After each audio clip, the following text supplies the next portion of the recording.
Hey, what is happening, YouTube? Welcome to Gas Masks and Hand Grenades. I am your host, Jeff, and today we once again venture down the path of non-traditional music.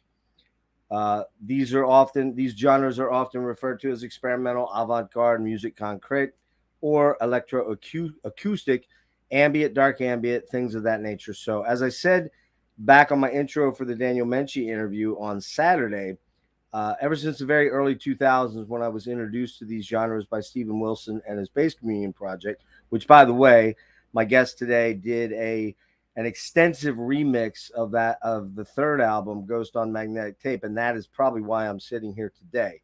I have become a fan of these drone, dark ambient, minimalist, spectral, and noise genres that really aren't music per se, as we commonly think of music, but more an experience of sonic vibrations, isolation, and frankly, sometimes oddness. I don't really recall when I began investigating bands like Nurse with Wound or Aphex Twin or Lustmord, but I do recall exactly when I first heard about my guest today.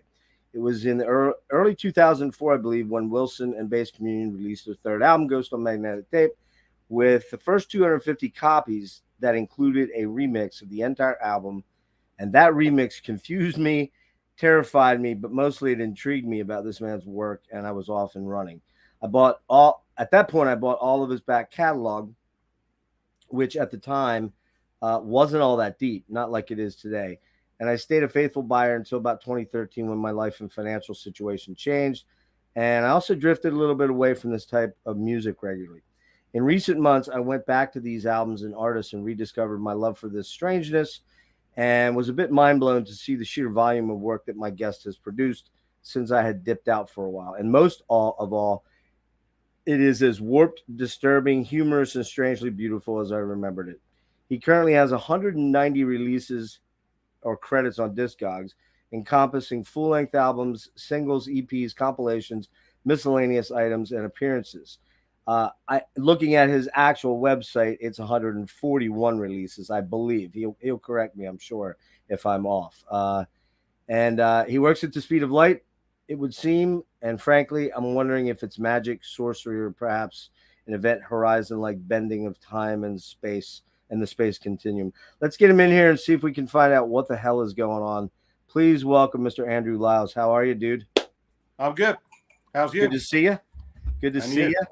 And I want to thank you very much for doing this on a pretty quick turnaround. I'm sure when you got the message from me, you're like, what the fuck is this dude? Who is this guy?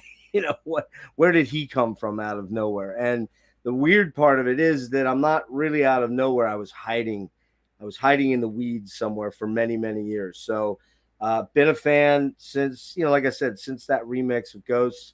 And we're going to talk a little bit about that. But so thanks for doing this. And how are things over your way right now? What's the weather like over in Jolly Old? Jolly old. Americans have a habit of saying jolly old. UK's annoying, not jolly. It? Jolly's the fucking miserable UK. Right. It was really, really nice this morning, but now I live in West Yorkshire, which is kind of near Manchester. So right. The cliches of Manchester ring true. So it's grey and miserable, and maybe a little bit cold. So it's shit. we're getting spring finally. Well, we didn't have a whole lot of spring. Kind of went from spring to pretty damn warm. I didn't check the temperature today, but it feels pretty warm outside. So we'll that's kind of how it happens in Pennsylvania where we are at on the equatorial whatever. Yeah, it's not too dissimilar to here, Pennsylvania. Yeah, I don't think you're that much difference. I think you might be a wee bit higher, but it's we had a really light winter though. It wasn't like really intense, but now it's going to head into summer quick and get really warm here, and we get a lot of muggy, humid type summers that are pretty not too dissimilar from here. Yeah, I went to Pennsylvania once 20 years ago. Oh, when were you? 20 years ago, I was in Pennsylvania. Where at? I was in Pittsburgh. Pittsburgh. Okay, Pittsburgh's about 4 hours west of me. Yeah. Yeah, I mean, that's stupid, isn't it? This the same state, 4 hours. 4 hours. Well, I'd probably be in Egypt by that time. Yeah, I've driven from where I live, which is about an hour west of Philadelphia. So I'm about an hour northwest of Philadelphia, Right. and I've driven out to Chicago, and it was 12 hours drive. And you Right. just, yeah, it's pretty mind numbing. I've never driven all the way to like California, but I had a daughter. I have a daughter that went to LA for a little while and then drove cross country, and it took her like, you can do it in 3 days if you're, where you take small. I'd love to do that. I'd love to.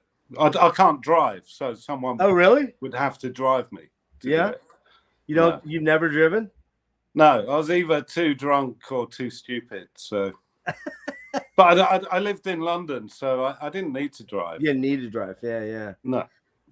So let's jump into this because I want to keep you all day here, and I think I have a fair amount of stuff here. It was interesting doing a lot of research. Most of the interviews with you are written interviews. There's not a whole lot of,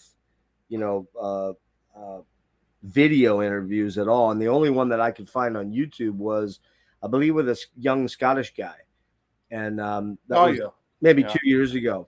Pretty cool interviews. You had a lot of cool stuff in there. So I hope I don't overstep too much of what he did. But we're going to also then try to do some sound sampling at the end and give my viewers some, I'm actually surprised. There's 8 people on right now at 11 a.m.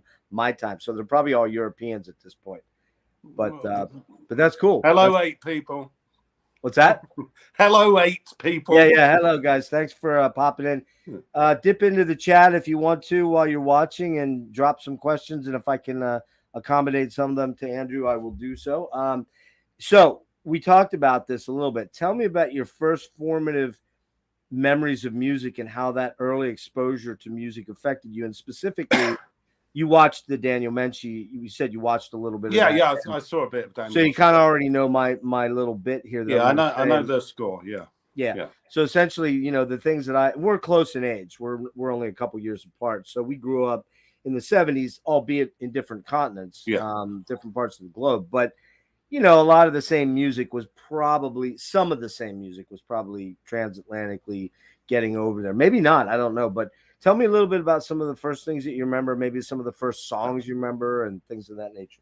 The first thing I remember, and because I saw Daniel's, and this is probably more for a domestic audience, is Pinky and Perky.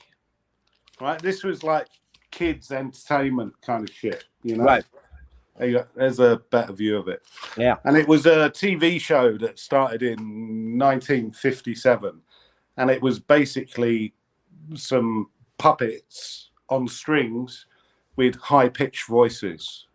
And that was probably my first record, my first experience of music. And you could argue that it's kind of avant-garde.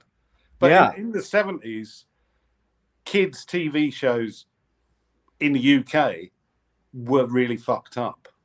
They're kind of insane. I don't know what it was like in the US, but kind of weird stuff. We had stuff like Sigmund and the Sea Monsters, these creepy, weird little puppet-like things, and Saturday morning cartoons was kind of weird and kind of, you think back to like the Tom and Jerry stuff like that. A lot of it was violent as fuck. It was like killing and chasing and blowing things away with shotguns and there was a lot of stuff that was like really pretty out there. Like kids' TV shows were kind of terrifying. I can't think of there was a show called Pipkins, which was like a fucked up rabbit, and it was just really weird and angular and obscure and deranged. Yeah. And I think like in the 70s, especially in the UK, it was pretty dark what you saw on television. And there was lots of sort of like public information films where you'd see kids drowning and stuff like this. So really? Yeah, I think they were reissued on DVD in the late 90s, early 2000s. A real anomaly, and some of them were banned. There's a really famous one where a bunch of kids get run over by a train. What the So fuck? Really? yeah, yeah. Oh my God, that's bizarre. I mean, I'll send you a link. Like Mind the Gap, or This Will Happen, right? No, it's more like kids were fucking around on train tracks, and I actually done that as a kid. Sure, we all did as kids. Yeah. So when I was a kid, I'd go and put a penny on the train track, and then you see what would happen to the penny afterwards. Flatten it out, right? You try and find it, right? Yep. Yeah, there was kids who got fucked up doing that I knew at school. Did you get to listen to? I mean, obviously you had TV in the house because you were able to see the Binky and Berkey and this stuff. Did you get to listen to the radio much with your parents? Like, did they do the whole country trip thing or no? Not really. I mean, you got to bear in mind the UK was so significantly different to the US. When I was a kid, there was 3 channels, and 2 of those are state ones. The British Broadcasting Company, BBC, Corporation, so it's kind of limited in a way. But there was music shows, and you could be famous overnight, quite literally, from going on one of the TV shows. So it was like American Idol type thing, but it was British style, maybe more. Yeah, you must have heard of Top of the Pops, right? Yeah, of course. Yeah. So like something like 30 million people watched that. 20 million, 30 million people would watch that every Thursday. So you'd have instant celebrities. Captive audience. It kind of thinking about it now. There was another TV show in the mid-'80s called The Tube, and you had The Cult on there, The Mission, Fetus on there, Diamanda Galas. Oh my God, really? SPK, Wow. Brian was on TV, smashing up bits of metal to 15 million people on a Friday night. See, we didn't have that here. I mean, until cable access came around, you didn't see anything like that because it was very hard controlled by the FCC, right? I mean, you couldn't even say the word hell or damn was. Wow. That was a tricky one. They didn't really swear on it. It was sort of like late teens entertainment, on a Friday night. And it broke a lot of bands. Mm-hmm. The Tube did. Yeah, we didn't really get that until MTV came along in was that 1980 or 81? I remember I was in high school when that came out. We went to a party and I'm like, who the fuck? The Buggles were playing. That was like the first video, I believe. One of the first videos. Video Killed the Radio. Yeah, exactly. And it was kind of weird, man. But we didn't. But nothing back then was super controversial until it got to the hair metal stuff, and then you had you didn't see like Wendy O. Williams on there till much later. Right. And you wouldn't have ever seen anything like Diamanda Galas or SPK or Legendary Pink Dots or anything like that. Right. You might see that on 120 Minutes, but that was at least 10 years after, good 10 years after that came up. Any specific bands or artists pop up that you remember very vividly from that era? From the TV shows? Well, just from radio, TV, or anything that kind of hit you as a kid that really was like, oh, what's this? Like what that made you wonder at music? Not really, because when I first, seriously got into music would have been when I was about 12, and that would have been metal. That would have been Ozzy Osbourne and Black Sabbath. So the TV shows at that time didn't cater for that at all. So I was in this kind of cul-de-sac marginal world of new wave of British heavy metal, which wasn't publicly, there was no real large commercial outlet for that. Right. It was like Sounds newspaper and Kerrang magazine. Kerrang. And it wasn't really on TV, so it wasn't commercially out there. So before TV sort of like moved on a bit in terms of its culture and its programming, I was already deeply into music anyway. But that's what I guess I'm getting at. Where did that come from? How did you learn of that? How did I learn of that? Well, basically, I've got an elder brother. Okay. And he's like 2 years older than me. And he got into metal, and being the younger brother, oh, what are you doing? You know, and so Sure. I kind of followed in his footsteps. And, you know, we were going to shows up and down, well, not up and down the country, but around London and Southampton when I was like 12 years old. Really? What was your first concert? Michael Schenker Group, 1981. That's right. We talked about that. That's right. 1981. 81. Yeah. Man, yeah. you were young. Holy shit. And when I was 12, I looked like I was 9. Yeah. You know, so we kind of finished school like 3:30, 4 o'clock, straight on a train to Southampton or London. You know, I lived just outside London when I was a kid, and just outside Southampton. So, you know, we'd go there early doors, and I'd literally wait down for the band to arrive. And I met all my sort of like heroes when I was when you were a little kid.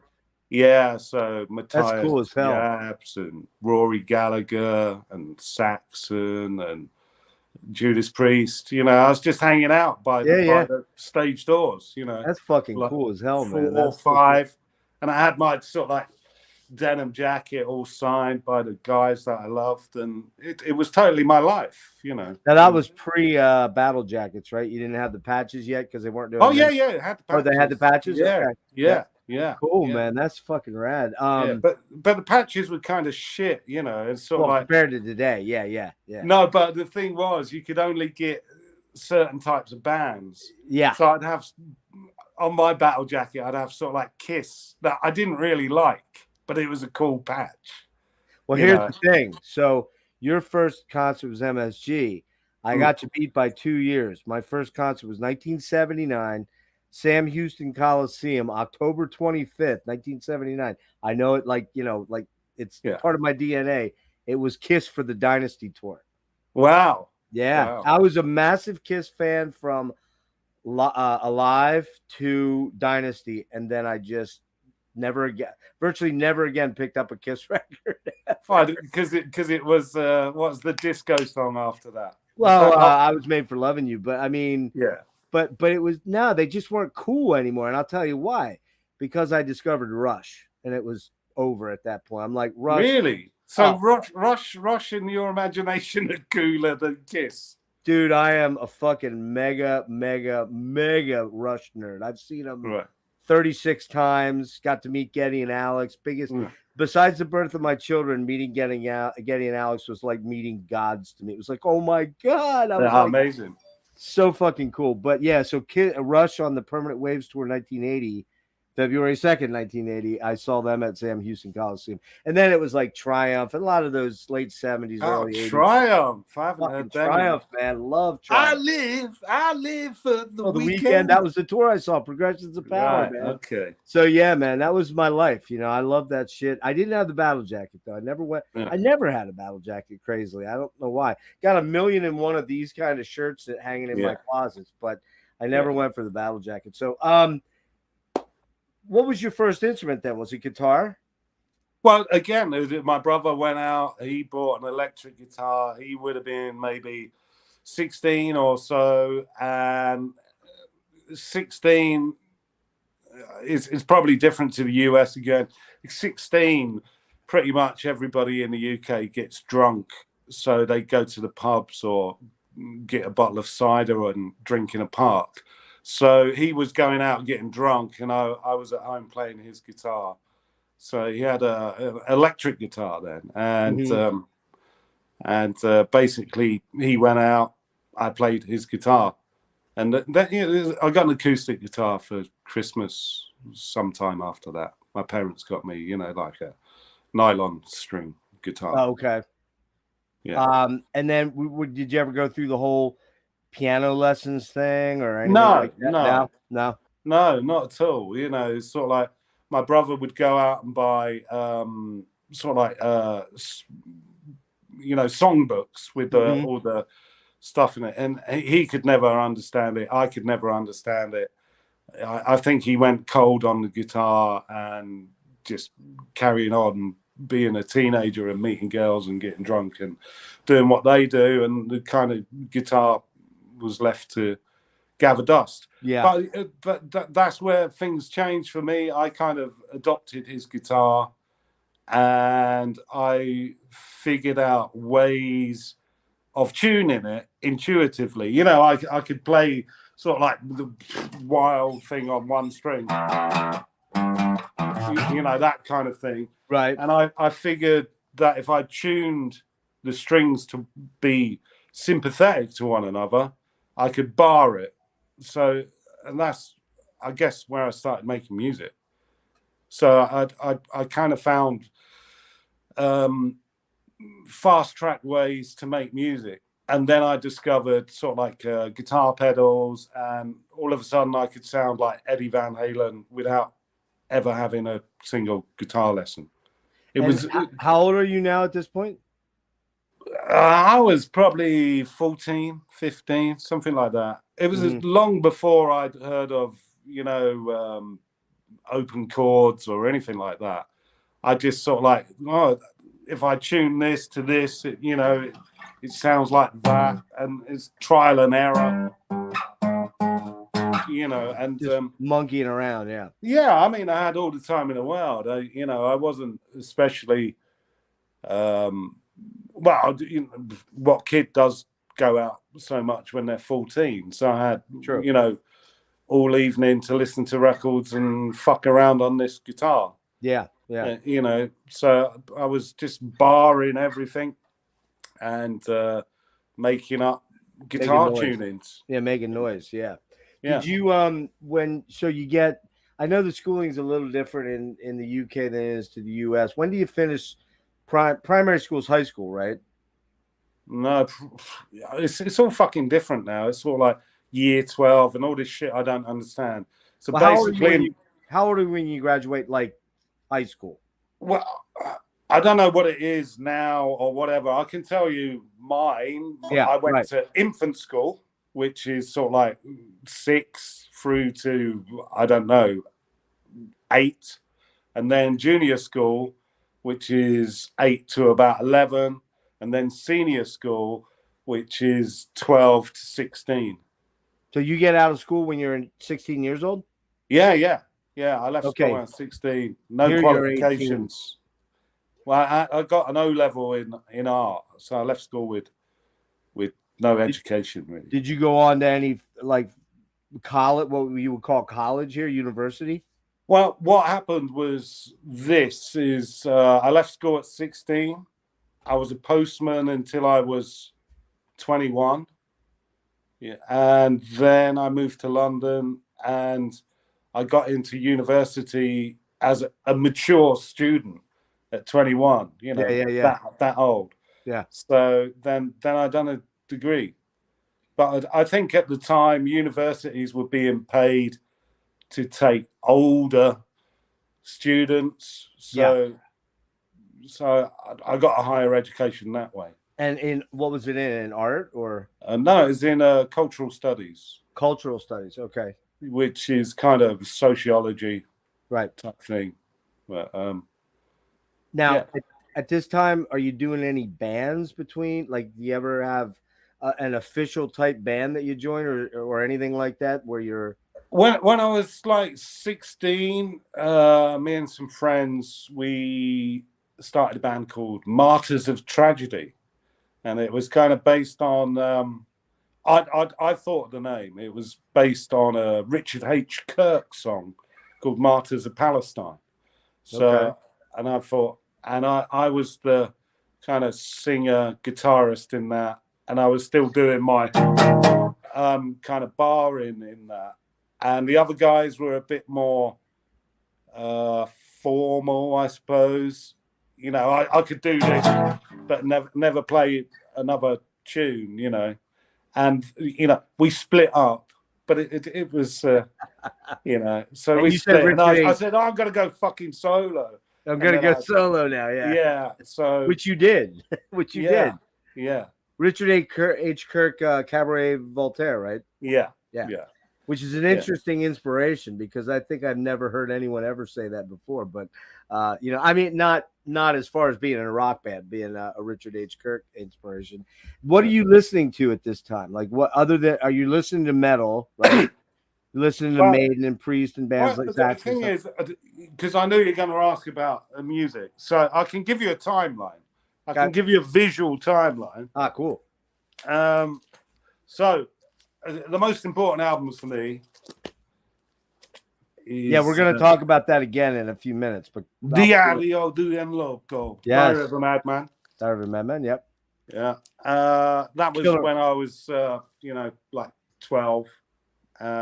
Changed my life. Then the next thing that I'd really changed my life, and I still I love all these records still to this day, was First and Last Norway. Oh God, what a great album! And that changed a lot for me. And bizarrely, that led on. And I'll tell you why. I was listening to John Peel, the famous John Peel radio show. Yep, Peel session. And I was listening out for a Sisters Mercy had done a session for them. So instead of a normal person reading like the listings in the magazines to see when it'd be aired again, right, I listened to it every night in the hopes that it would come on again. But whilst I was listening out for the Sisters Mercy session, I heard Sick Man, which was on this, which really changed everything for me. Yeah, totally changed everything. This album. Yeah, that's pretty fucking cool. Hang on one sec. Let me get you out of solo here. Were those? I mean, first of all, Sisters, obviously, what an incredible band. You know, they're still kind of going. I guess it's just There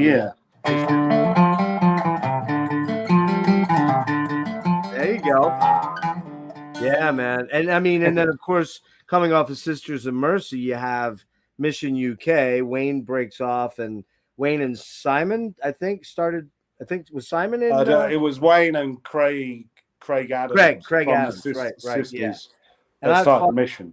I fucking love those early Mission UK albums, and I love Floodland. Obviously, I didn't really get Vision thing. I'm not as big a Vision thing fan. I think those first two albums. I thought it was kind of shit when I first heard it, but latterly, in later years, I think it's great. I think lyrically, it's phenomenal, and I like the rocking songs on there.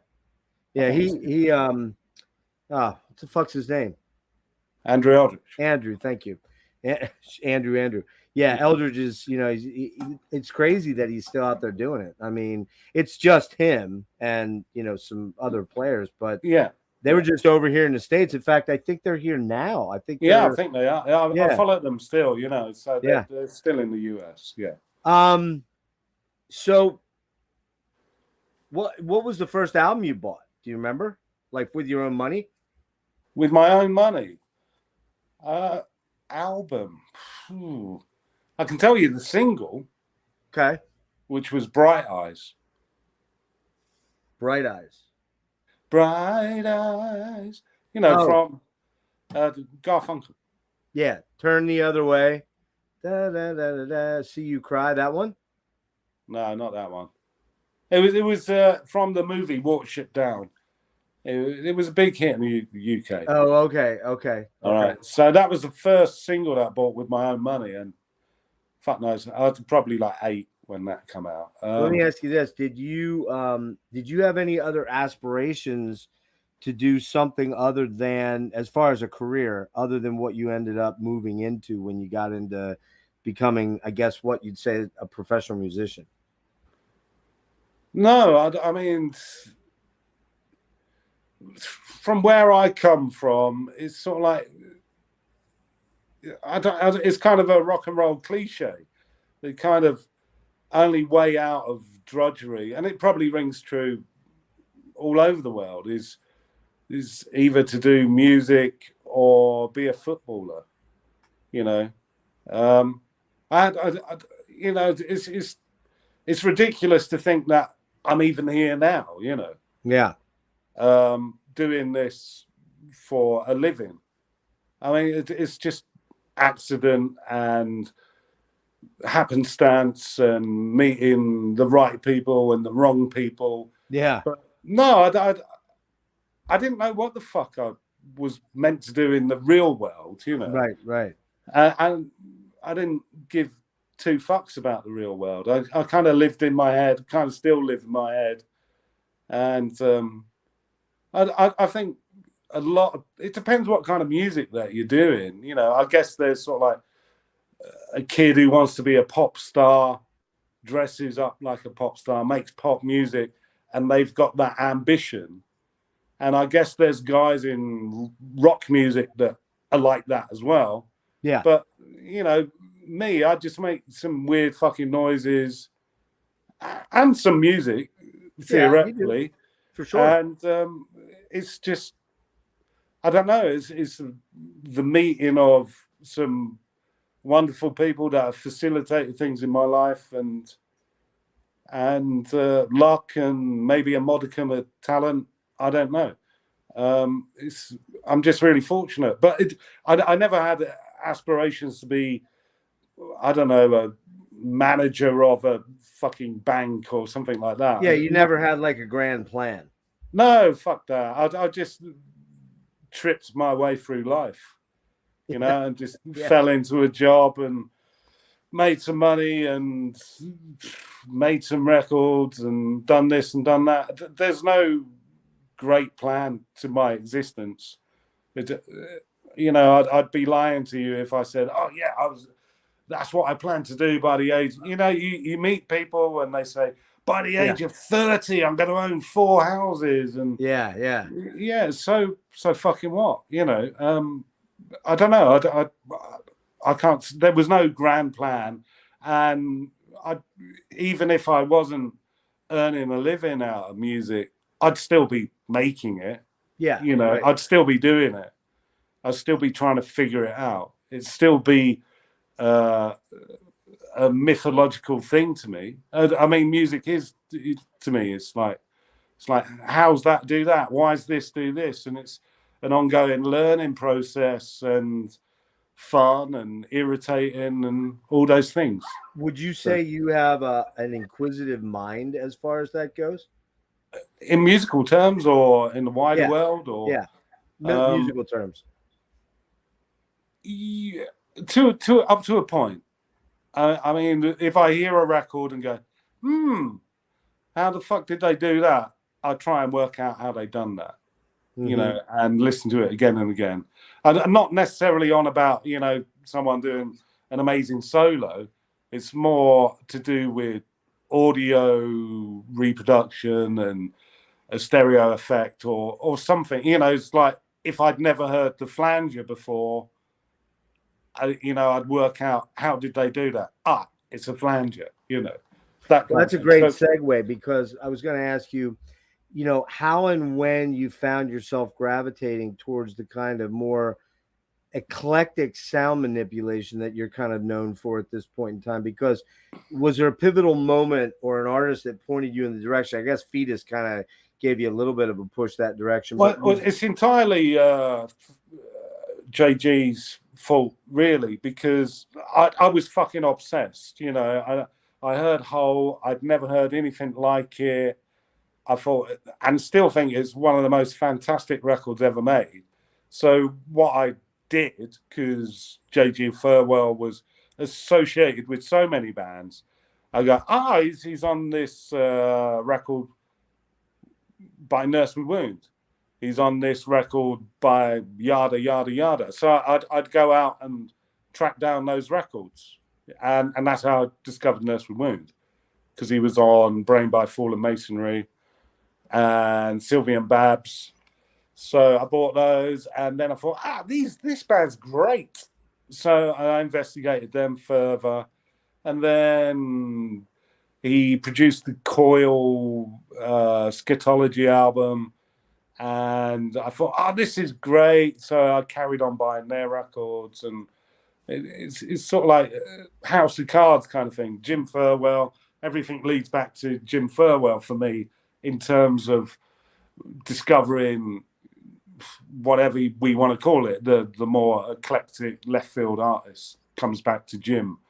And I don't think there was a definitive sort of like avant-garde record that said, oh, I love this shit, I'm converting to this. I mean, at the time when I was listening to Fetus when I was 16, you know, I was a postman at 16. All my friends went to college, university, and I was still living at home. So I had a modicum of cash. So every week I would go out and I'd buy one kind of rock orientated album, one kind of electronic type album, you know, which you probably call dance music now, but it wasn't really. It'd be stuff like Cabaret Voltaire, Front 242, and one sort of like wild card.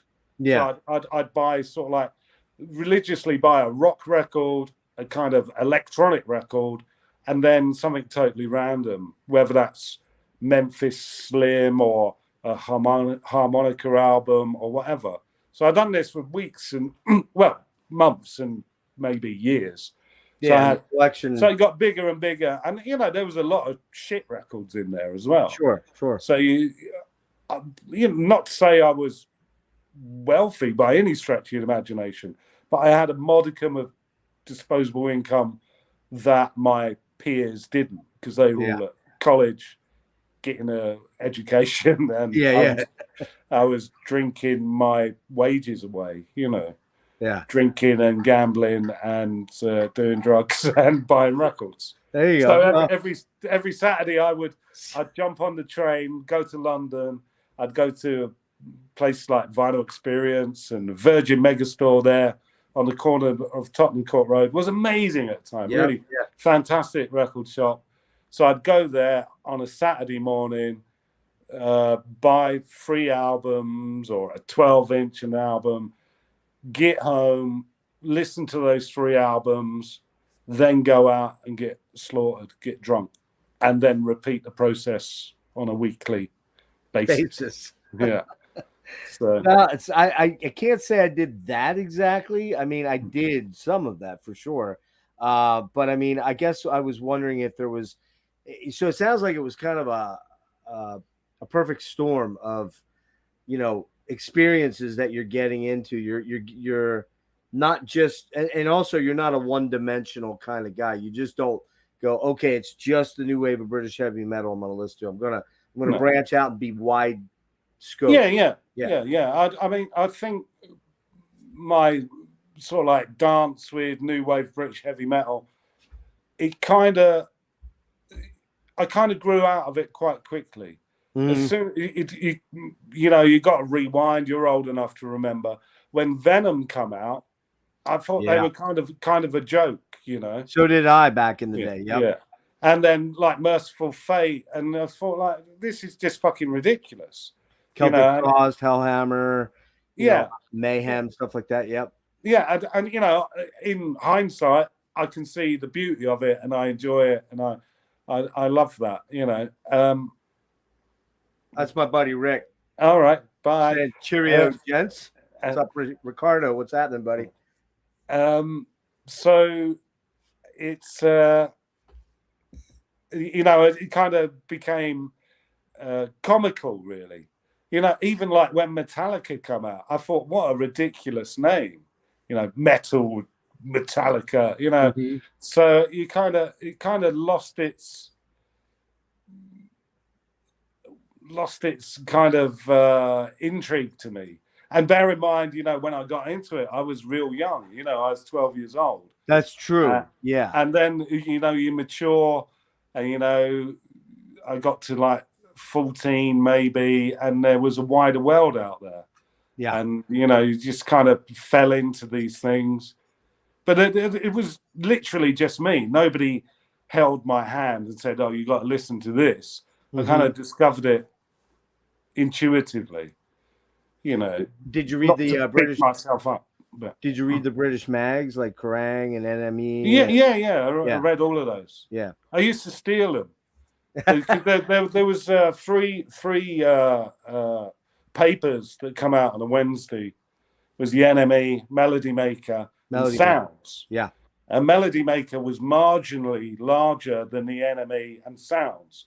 So I'd pick up Melody Maker and put NME and sounds inside, fold it over. Ah, and smart. So not really stealing, but kind of.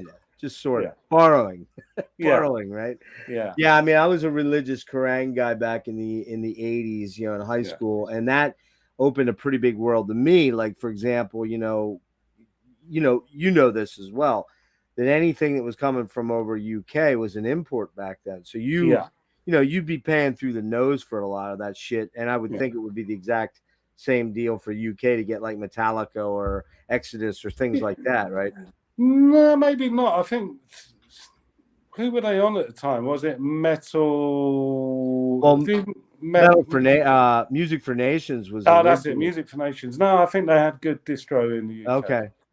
But bear in mind, LPs were expensive in the 80s. Full stop. When I didn't, when I was 12, 13, my parents would maybe buy me, one LP for my birthday and maybe 3 at Christmas. It was really expensive. Yeah, I mean, it's funny. Now you look at them; they're creeping over $35. You know that because you put out some limited editions. Yeah. And I do recall back in the 80s, the albums weren't as good. I mean, they were mass produced, so they were very thin and they were, kind of, pretty shit. But, you could get an album for $7. I still have all my Marillion, original EMI Marillion gatefolds and my condolences. Oh, stop. Get out of here now. Get that. I fucking love Marillion. I love Fish, man. Yeah. One of my I'm a prog nerd. I do love my prog, man. I guessed as much. But I like that. But then I could throw on something like this, like Blut aus Nord. You know Blut aus Nord? No, I don't. I think you'd like them, man. I think we'll hook you up with some links on them. Kind of French avant-garde black metal with proggy overtones that are just they all are these days. They're all like that. That's true. Good point. Well, he's been around since the late 80s, so he's been doing it a long time. But let's jump on to you mentioned privately when we spoke that some of your classic rock influences were like UFO, Scorpions, Ozzy, and Sabbath, stuff like that you were exposed to from your brother. What was before you got to 16, 17, did you have the vision in your head that you wanted to be a punter? You wanted to be a metal guitar player for a band? No, I don't think I was that deluded, really. I went to the MSG show. Maybe the show that changed me the most was Judas Priest. And it was just sort of like that sound check. You hear it, the thump of the kick drum, and it was just like fucking magical, Yeah. Oh yeah. It was totally magical. It was this. What album was this for? It was Point of Entry. Point of Entry. Okay. Which people. It's not their favorite Priest album, but it's mine because I was there for it. That was the one that brought you in, yeah. Yeah, well, not brought me in. I knew Stained Class and British Steel and Killing Machine, or what the fuck it's called. It was called Hellbent for Leather, isn't it, in the US? But it was like the whole fucking Drum Risers, Dry Ice. Oh yeah, like. I'd never seen anything like it. So rock crafted, and it wasn't one of these things, like people go, oh, it was the crowd and the band as one. In a way, it was just me looking at these kind of ethereal beings making this incredible racket, and there was no element of me, maybe because I had low self-esteem or whatever the fuck, that I could ever be like that. Well, I'm not like that. I wish I was fucking like that. Yeah. But there was something truly fucking majestic about, that they started with Solar Angels, and it was absolute fucking heaven to me. Changed my life, my whole sense of being, really. It's kind of crazy, Andrew. I think you'll very much identify with this. So, 1980. Like I said, I'm a couple years older than you, but I think you could definitely dig this. So, 1980. I'm a Rush fan. I lived in Texas my formative years. Moved back to Pennsylvania. We lived in Pennsylvania, moved to Texas for 5 years, moved back for my high school year. And I was bummed because I loved it in Texas, right? We get back from my freshman year of high school. I gravitate to a couple metalheads, right? Because I think I went to school one day wearing I'm pretty sure I wore a Who shirt. And some dude comes up to me. He's like, yo, man, you into Priest and Maiden? I'm like, Maiden? Who's Maiden? I hadn't heard of Maiden yet, right? Yeah. My buddy Ted, who I still know to this day, pulls me over after school to his house, and he pulls out the Women in Uniform 12-inch. We throw that on, and then, of course, the debut Iron Maiden album comes out. It's like, man, the brakes were off. It was like, this is the shit, and Metallica's popping out a couple years later, and so that early new album, man, my first Priest that I heard was Unleashed in the East. Oh, yeah. So, one of the classic live, not live albums, right? And I still love that album to this day. It's such a killer album, but it opened up so many doorways to me to where I am now. And what's crazy about it, if you think about it, is it's hard to believe these guys are still doing this shit. Oh, right? It's crazy. It's absolutely fucking crazy. Yeah. It's ridiculous. It's wonderful. Yeah. And conversely, a little bit depressing is maybe not the word. Surely there should be some fresh blood to replace them. But why should there be? They can both coexist. But it's wonderful. I went to see them. It was before COVID, so maybe 2017. Firepower would have been 2018. Yeah, it was Firepower. It's the last time I saw them too, and they sounded great, man. Yeah, and I went with my friend Carl from band Cancer. Remember them? Cancer. Yeah. So me and Carl went, and we both said it was just fucking magical. It was still fucking magical. Rob still sounds pretty fucking good, and Richie kind of injected a new energy into the band. I think it was sad not to see Glenn. He popped up like a show after I saw them, but I got to see him back on Turbo of all things. You remember Turbo? God. Right. Okay. Yeah. But you know what? They opened with Out in the Cold, which is the one great track off that album. And one track on the album. I still like Turbo live. I don't like it on record, but I still like it live. There's something about it live. It gets everybody into the thing. Yeah. But yeah, man. Still a great band, and I never saw Maiden in the early days. I didn't catch them weirdly. I had tickets to see them and Priest in '83. Priest was on Screaming, and Maiden was on one with Peace of Mind. Peace of Mind. Thanks. Yeah, Peace of Mind. And I had tickets to see him, and I got Poison Ivy all over my body and couldn't walk. All over my body, everywhere, man. It was fucking brutal. But I missed that gig, and then I finally got to see Maiden for their worst, what I think is almost their worst album, not taking the Blaze material out, but Final Frontier or something. It's a shit album, man. But they've done some good stuff since and prior to. They're kind of disappearing up their own ass a little bit with the long songs now these days. They're kind of trying to be proggy, and they're I like the last record. I thought the last album. I thought it wasn't bad. I thought it was a return to form a little bit. Yeah. So, moving on real quick here, because I don't want to keep you all day, but I've heard you describe the creating of your. Well, okay, back up one sec. What kind of stuff were you using initially then to get you kind of moving in the direction that you ended up moving in? Like, what are your early tools that you remember kind of utilizing to start creating music, and what was kind of the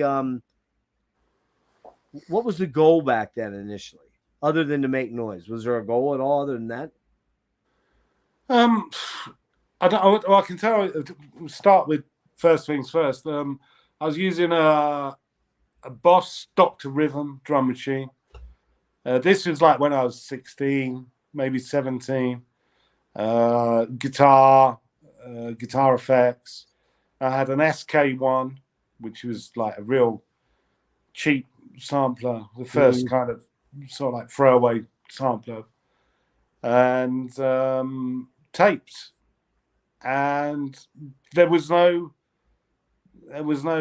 grand ideas. It was just sort of like what I discovered was multi-track recording, and I just thought it's fucking magical. It's sort of like, oh, I can layer these sounds, and this does this, and oh, if I pan that left and pan that right, it was more, what does this shit do, rather than, I was never, and still not, a competent musician, so the musical element of it was secondary to how's all this shit work, how's it fit together. It goes back to listening to Die Young by Black Sabbath, where the guitars are layered. I mean, my brother's like, how's he playing two guitars at one time? And then to discover the secrets of that was all I was interested in. So it was more about putting, I don't know, sounds together. And experimenting. Yeah, this is before I really knew anything about experimental music. It was sort of like I had a tape to tape, and I was trying to make it sound like a sampler, like 19, the song. No, 19. The first kind of big sampler kind of use. Yeah. Song. So I was doing stuff like that with voices off the radio, taping them to one another, pause it, rewind, pause, edit, and then using the kind of recording volume to make it echoey. So it's all intuitive stuff. It was just fucking around. It was like audio Lego, if you like. There was no end result. Like if you put a kid with a bunch of Lego bricks, they go, "What's that?" And it's a spaceship. And it doesn't look like a fucking spaceship, but yeah, it is the process is more important than the result. Really. Yeah. Okay. So there wasn't sort of fuck, I'm going to nail this. I'm going to get a record out. It's going to be about Aleister Crowley and whatever the fuck. It was none of that. It was just fucking around, just hunting and pecking, like typing almost. Yeah. There was nothing better to do. I didn't have a social life. I didn't have so many friends, and I liked my own company, and I liked fucking around with tapes, and I guess one thing led to another. Do you have a lot of that old stuff? Did you still? Some of it's on the Miscellany records. A lot of it's on there. On the Miscellany. Is that the early 10 CD box set? Yeah. There's some of that, and there's some other stuff that come out over the years in that series. There's some okay stuff in there. Let me ask you. I you listen back to it now and go, how the fuck did I do that? Yeah, I was just gonna say, like, is there a lot of that kind of like, what is this? How did I even achieve this? Yeah. What do your parents think of what you do? Well, my father's dead, and I remember playing him a tape when I was pretty young, and he kind of dismissed it out of hand, said he'd heard it all before. My mum sort of like they've never heard a record by me. No kidding. Well, no, I don't think they're not disinterested, but it doesn't affect them. Yeah, and it's a two-way street as well. It's not like, what's the point of giving my parents a record by me, because they will think it's shit. Yeah, okay. I got you. Yeah, they won't get it. In other words, yeah. Well, they wouldn't get it, and they weren't so much interested in what I do. So it doesn't really matter. Okay, gotcha. Yeah. So you talk about that you describe your creation of music is a bit of a stream of consciousness approach, which I really like. It really does. Once you said that, it really hit me. It was like, yeah, that is what his music is like. So, can you go into depth by what you mean about it for someone that doesn't know your material? Can you kind of give like a, I don't know, a worldview of what your thought process is there and how it affects you creating these albums? So maybe someone will go out. We're gonna play some stuff here shortly, so some of my watchers can get a vibe for what you do. But and I actually, by the way, last night I did a test to make sure the audio was working, and a couple of my buddies saw that I was live, and so they jumped on with me at like 2 a.m. We some of us YouTubers we're not right in the head. We started a live stream and people flock to us like honey, bees and honey or something like that. Yeah. And we jumped on and I'm like, yeah, I'm testing out my audio for this interview tomorrow, so I don't fuck it up, because it didn't work for some reason with Daniel, and I think I figured out why. Long story short, I'm like, oh, let me play you guys some of this stuff, and they're all like, what is that stuff? Like, what? I played them the Sakis one, and they liked that because it was fucking evil and it sounds like film score in a lot of way, right? Oh yeah. But when I was playing them, Hail Satan, Conquer Hail Satan. Yeah. They're all like, what the fuck is this, man? Like, what is this? And I'm like, it's weird, fucking awesome shit. I'm like, you don't get this? And they're like, not really, man. So who knows? You know, that everyone's tastes are different. But what can you tell me about that stream of consciousness thing that maybe you didn't expand upon from? It's a real difficult thing to even articulate, you know, because every record's different, but every record's kind of interlinked and they kind of complement one another, or they're part of a series of things together. So stream of conscious is sort of like more like the drone work, the droney kind of stuff, the big, long, epic 1 hour long tracks. It's sort of like, it's just a slow moving kind of thing. And then in other more composed songs, it's sort of like this fits with this, fits with this. It's almost indescribable how to say, firstly, how I work, because it's different a lot of times and it's really fucking abstract the way I do work. You know, it's like doing a jigsaw. You know, so I got this bit here, that bit there, that fits with this doesn't fit. This makes a picture, this makes a fucking, I don't know, sculpture. That I can't even begin to explain how it comes about. You know, I hear a piece of music and try and copy it. Sort of like see something on TV or read a phrase or something like that, and then act upon that. It's almost impossible. Do you find when you're working on a piece, do you do a lot of, I don't want to phrase this, do you do a lot, are you the stream of consciousness thing, is it kind of more like once you start working on something, you have to it's a continuum, or do you find you start working on something and you run into a wall and you put it away for a while and you start something else, or do you always kind of try to start and finish? Do you get what I'm saying? All those things. It's all those things. So, you know, at the moment, there's probably something in excess of probably about 30 albums worth of material on the hard drive.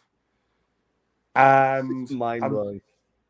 It's kind of difficult for me, but it's sort of like they're all compartmentalized. So there's, for argument's sake, there's a rock song, there's a arpeggio synth track, there's a more drone one, there's a more narrative based one, and it's putting those all in boxes. So if I'm doing something where I get bored or frustrated or I just think, well, it's a load of shit, I just go on to another folder, if you will. You know, so I need some light relief from, I'm trying to figure out this The difficult songs in some respects are the simple ones, which are the drone ones. They're kind of easy for me to make. And then you kind of think, well, I'm repeating myself. It's shit. What's the fucking point? And then I do something more challenging in a rhythmical kind of way, or a composition kind of way, or something that I'm learning kind of way. So if there's something, that I've got a new piece of software, I'll learn that, I was going to ask you, that's another great segue. When did you start using computers, and were you always pretty proficient with computers, or are you just simply all right, I'm going to learn this shit kind of guy, or did because like for me, it's weird. You saw the thumbnail that's behind us, right? Yeah. So Rick, my buddy Rick here that I pulled up, is a graphic artist by his day job. Okay. And he was doing all my early thumbnail work for me, helping me out because he could slap something together pretty quickly. And at a certain point around December, he's like, "Look, dude, I can't keep you're outpacing me. You're doing more stuff than I can keep up with. I can't. I'm sorry, but I just can't keep doing this." And I'm like, "Well, look, can you give me a 3-hour tutorial on this thing called Photopea, which is a Photoshop knockoff, but it's a web browser based, right?" Yeah. I got in there, man, and I started just having a lot of fun figuring shit out. And he gave me the basics kind of to get started. And now you see what I'm doing. Now I stole all that artwork basically, but I morphed it into something bizarre and weird myself. And I got people going, "Man, dude, you're getting kind of good at this shit after only 3 months, right?" And I'm like, and I have no idea why. I shouldn't happen that way. I'm not the most intuitive computer guy. I always have to call my kids and go, "Hey, what do I do with what?" I'm on a Windows-based PC now, and I was always on a Mac. And I'm like, "What the fuck do I do when it says this?" And my daughter she's a computer whiz, and she's like, "Dad, are you serious?" I'm like, "Yeah, I'm serious. I don't know what the fuck I'm doing." She's like, I know you don't." Are you intuitive, or are you just that kind of engineering mind inclined that you can just figure shit out? And when did you dip in your toes into the computer world to start making music with MIDI samplers, all that kind of stuff? They're two different things. Samplers I used early doors. That's true. They are, yeah. But software was everything was made analog up until an Unworld. So everything from the 80s to the 90s. An Unworld is like 3% computer, because the record was done and then I got a computer and tarted up some bits on with that. But the prelude to an Unworld that come out before an Unworld proper was all analog. So that would be around about 99, 2000, I got a computer. Okay. And right around the time the internet's kind of kicking in too. Yeah. So the software that I used then was a thing called Cool Pro Edit, which is now Adobe Audition. Ah, okay. Yeah. And I still use Adobe Audition 1.5. It's 20 years old. I still use that. No kidding. That I know it inside out. Yeah. And you haven't graduated into the Pro Tools and all that? I use Reaper. Okay. And I've been using that maybe 10 years now. Is that that's mostly guitar plugins, right? No, not at all. Reaper's a DAW? Reaper's a DAW, right? Yeah. Okay. Yeah. So it's a kind of poor man's Logic, I suppose. And you taught yourself all that shit? Yeah. With some help along the way. Matt Waldron from X. Yep. He still uses Audition 1.5 as well. So we trade tricks and knowledge about it. Yeah, I have the two ones. I think you're on the one. I might have 3 of. How many albums does he have out now? Matt, there's lots. I don't know. Yeah, I think I had the first early stuff with the weird drawings and the creepy creatures. Yeah, Matt does all those drawings. No kidding. Wow. Yeah, he's an amazing artist. Well, we're going to talk about those. We're coming into that section soon, I promise. We're almost at the remix session. How you doing on time? You need to smoke? No, I'm fine. You good? Okay. Yeah. You seem wait, hold on. Let me check. I have a cheat sheet. I'm old, so you know the drill. Okay. Yeah. What's your current setup is you are actually using that 20-year-old software to do what you're doing? Yeah. That's crazy, dude. No, that's a little bit of a misnomer. I use a lot of plugins with Reaper. I do a lot of composition work in Reaper. Then I mix down all the stems. And then I drop that into Adobe Audition and finesse it and edit it and chop and change.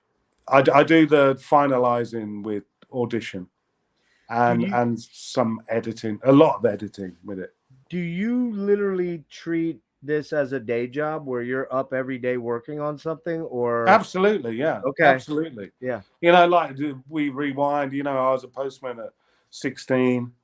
And I had day jobs into my 30s. I was doing the music alongside working. So, what else do I do with my time? It's not like a Protestant work ethic. It's sort of like, like John Lennon said, if you enjoy what you do, you haven't got a job. So right. I wouldn't say that I was employed. I'm definitely unemployable.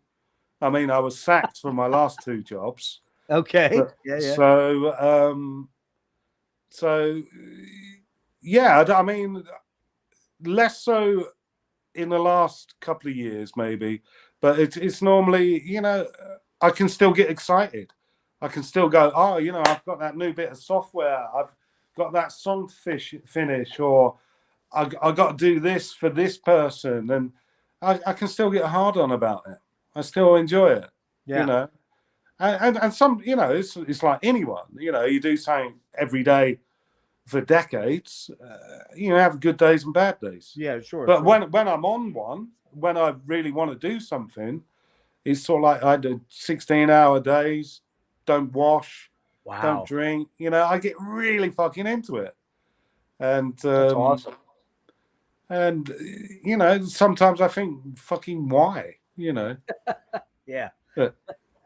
But then the creative urge comes back, and you kind of yeah. Something can fire it off, and then I come back and do 10 albums. I think with artists, and you're an artist to me. I think that you really can't turn off the creative drive. When it's there, you have to do something. It's like, absolutely, yeah. You this too. You probably, if you're not actually creating, you're still monkeying around with something. Like I find myself picking the guitar up and just goofing around on that beat up acoustic, just working on, finger picking or something like that. Just trying to get my Travis.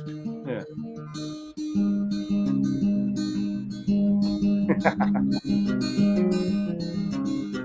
Doing that kind of stuff. And I'll be like, why am I doing this? Like, I'm never going to be out, being a rock star. What am I bothering with it for? Nobody gives a fuck, but I give a fuck. So it's just something I have to do. Like I said, before I earned a living out of it, if I never earned a living out of it again, or I never earned another penny out of it again, I'd still make music. And it comes back to being that kid going, what's this do? What's that do? Mm-hmm. How's this fit together? Do you do pretty well with, especially now, I guess Bandcamp was really a really cool thing for an artist like you to be able to kind of self-release all your stuff and merchandise it and do what you want to do. And that's actually ties in with my next question, is that, you seem to be a very detailed and kind of analytical person. Maybe I'm wrong here. You can correct me if I'm wrong, but you seem very organized, because I don't think you can put together the kind of stuff that you do without being relatively organized and thought, right? So you kind of have creative control over most all of the facets of what you're doing, right? From creating to merchandising to all that stuff. So to be able to have this digital realm with Bandcamp must have been pretty big for you as far as helping with a revenue stream and all that kind of stuff. Well, it was back to what you were saying. I am singularly, and I can say this with conviction, the most organized person who's ever worked in music. Because most people are fucking shit at organization. Exactly, they usually in are. music. Yeah, that's so I kind of pride myself on my yeah. proficiency in that area, because other people are just fucking hopeless. Yeah, see, I kind of knew that intuitively, that it's like this Yeah. dude could not do what he does without being very organized and kind of treating it like a day job, like we talked about. Oh yeah. It's you know, like I say, it's come down over recent years, but you know, it used to be 12-hour day, 16-hour day. And you're a 8 lot like hours a Wilson. day. You're a lot like Wilson, like that. Knowing Steve, like I have over the years, he's very driven by that organization thing. It's got to have. Maybe it's you know, maybe it's not the right thing to say as a form of autism or control. You know, it's I think you're right. Audio anorexia. I think that's what I think you're exactly right. Yeah. Yeah. So I guess maybe me and Stephen are similar, and there's a few other guys I know that are like it. Maybe it says more about us than our creative output. It's sort of like we need to control our what we can control in life. Yes, right. And I suppose that's maybe why I'm like it and other people are like it, is we can't control what's out there, but I can control what happens in here and out there, you know. And the other side of that too is that not being a major label artist gives you the ability to do that, because if you were on a major label, what's left of them even now? I don't think we're like that now. Back to the Bandcamp thing, it's been phenomenal for me, you know, because I only got into Bandcamp really quite early, because a friend of mine was using it, and I was working with a fairly large distributor in the UK at the time, and they wanted to take on the digital, and they said, we give you 50%, and I thought, why the fuck do you get 50%? Yeah, you know, you're not fronting any money. Yeah, you know some fuckers at Apple or whoever the fuck, but why do you think you should have 50% of what I fucking do? You know, and it kind of made me angry in a way. So a friend tells me about Bandcamp, and you know, it kind of drifted along at a fairly nondescript level for quite a few years. Till it really caught fire. Yeah, and last 4 or 5 years, it's really took off for me. It's pretty much my sole source of income now, Bandcamp. It's an amazing platform. Yeah, it's a really fucking amazing platform. Very artist friendly. Very artist friendly. Yeah, very artist friendly, and you know, it depends where your imagination and your marketing, for want of a better word, you want to take it. You know, you can do hour-long songs. You know, I've got stuff on there that's 24 hours. Yeah, we're gonna talk about that next. We're into that section there. I mean, I want to talk about a few releases.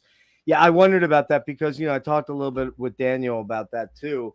And, you know, I don't think he was quite as savvy as you are as far as the marketing end of things. You've been doing this for quite a while. You had a very, what I would call a pretty, a pretty elevated website even years ago that was very, again, that anal retentive, detail oriented thing. Everything was kind of like, you never really had to search for much. It was all right there, very easily findable and stuff like that. So, I mean, that's one of the things, you know, if you go way back, like 13 years or so, you'll probably find credit card receipts for me, I'm sure.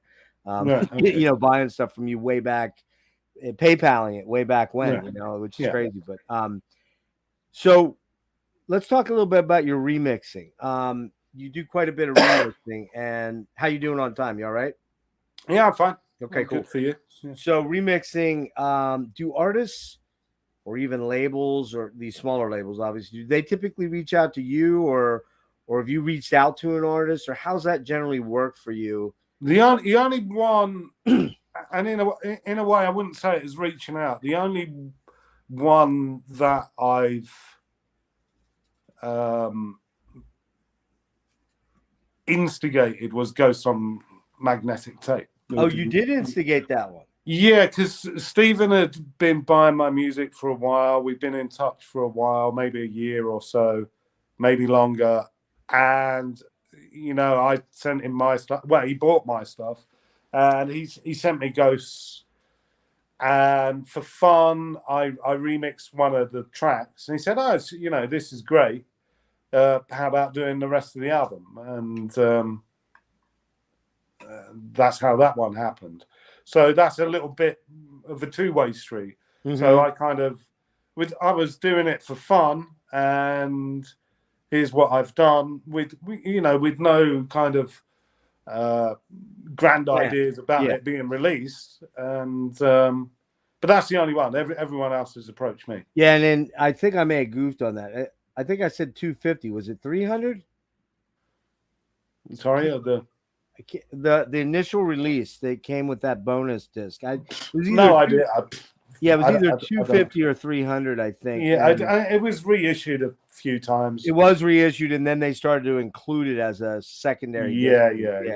Because it is pretty cool. It's such a weird, wonderful take on the, what he did with Ghost, which was he took these old wax cylinders, recorded them, and then kind of morphed them and filtered them into this droney, really. Yeah, it's a great record. Yeah, it's really cool. Yeah. So you reached out to him to initiate that then?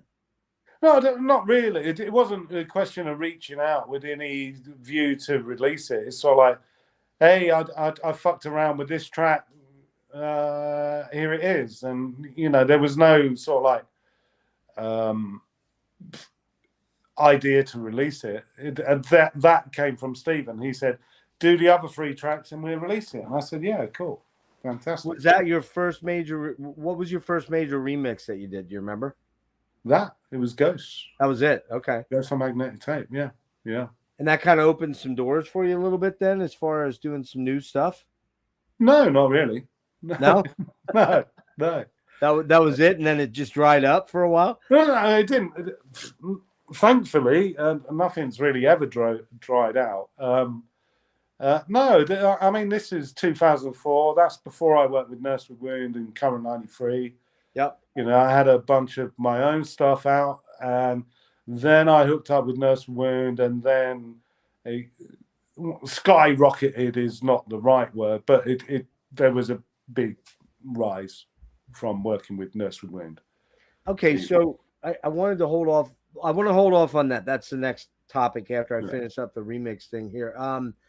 What criteria do you choose to do a remix? Are there any rules for you in doing them, do you have an ultimate goal when you get into a remix, or is it just because I think your remixes, from what I hear, a lot of people that remix, they either add some beats or they add some, flavorings on the synths or things like. I'm a big Gary Newman fan, and again, probably your condolences right now. I'm just kidding.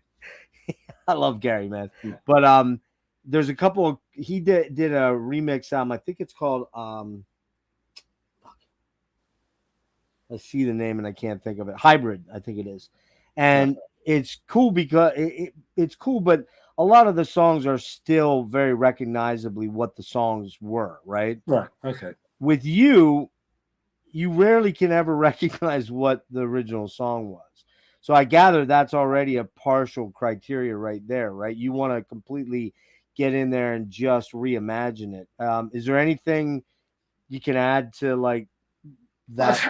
I mean, in a way, in recent times, I mean, Steve Stapleton used to say to me, and what's the point of doing a remix? Because the song exists as it is, and what's the fucking point? And I said, oh yeah, you can do this and do that. But now I've grown into seeing why he would say that, and in a way, it seems anachronistic in a way to do a remix. I mean, back in the day, it was about the 12-inch remix, selling more units, Yep. and whatnot.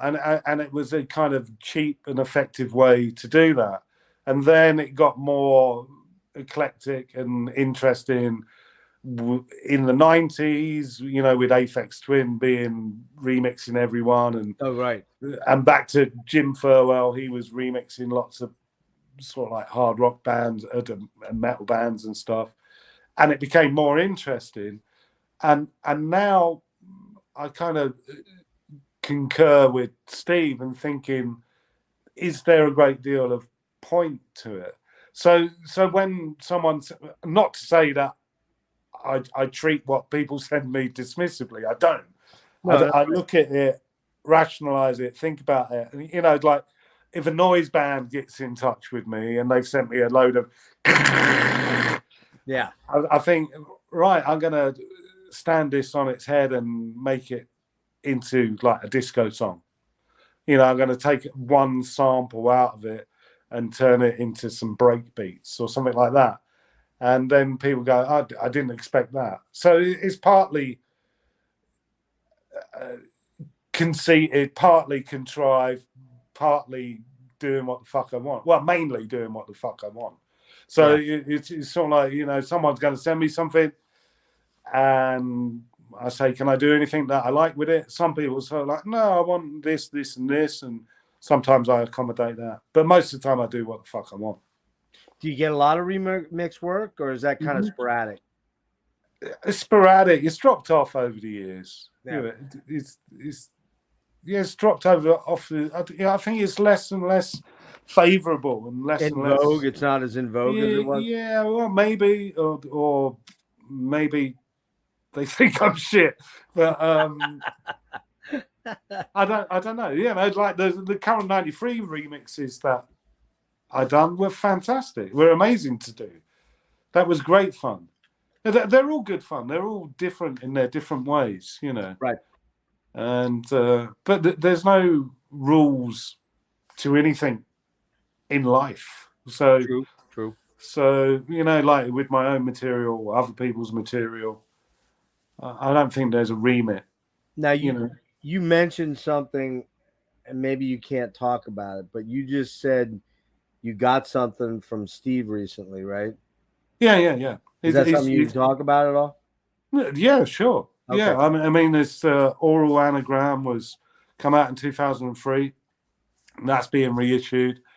And Stephen Wilson's done a Bass Communion remix for that. Okay, so he's done a full remix of the whole thing? No, just one track. Oh, just one track. Okay. Yeah. Is that what it's going to be? A bunch of remixes, or is that just a bonus? No. There's some out. Is the original album with a couple of tracks that weren't on there, and the original album come out with a remix by me of the original album. So Stevens is tagged on the end of that.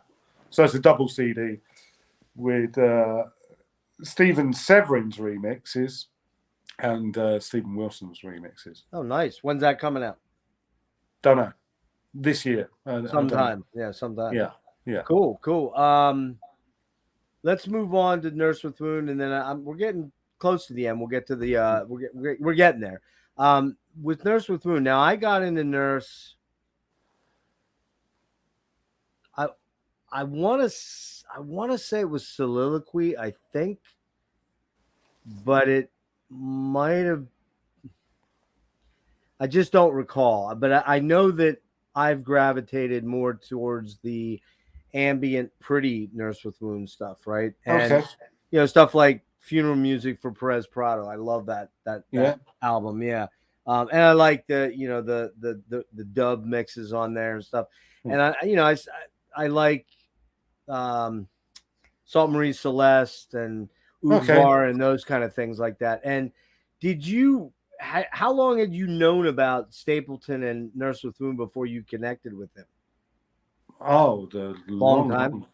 20 years before I hung out with them, yeah. How did you guys come together? How did that happen? All roads lead back to David Tibet. So I knew David Tibet for a long, long time before I met Steve. And then I met Colin Potter at a book signing, and we hit it off. We stayed in touch. And then I done a show in Austria supporting Nurse with Wound. Okay. And Steve invited me to join in with their show. The collective. Yeah. Steve's a little bit older than you, and older than me too. And he, I guess you would kind of call him along with Thurwell. I mean, they're about the same age, I believe, or close. And they're kind of like the OGs, I guess, in a lot of ways, right? OGs? What's that? Originals of this. All right. Okay. Kind of this. Yeah. I mean, they broke the mold when they made, a bunch of people around that time. You can probably throw David Tibet in there, Steve, Jim Thurwell, William Bennett, Cosbell. They're all friendly with one another. They all worked with one another. They're all on one another's records generally. So Nurse with Wound is a genre unto itself, isn't it? It is. Yeah. So, and do you have a favorite period or era of Nurse with Wound other than what you? Like working with Curran. I was a big fan of Curran and a big fan of Nurse. Long before I was buddies with them, right. And it changes everything when you become involved within that circle, within a group, within if you've been a fan of someone for some time and then you become friends with them or work with them, it changes the whole dynamic. So I don't think I've listened to Nurse with Wound in a long fucking time, or Current 93, because it's just like going to work, really.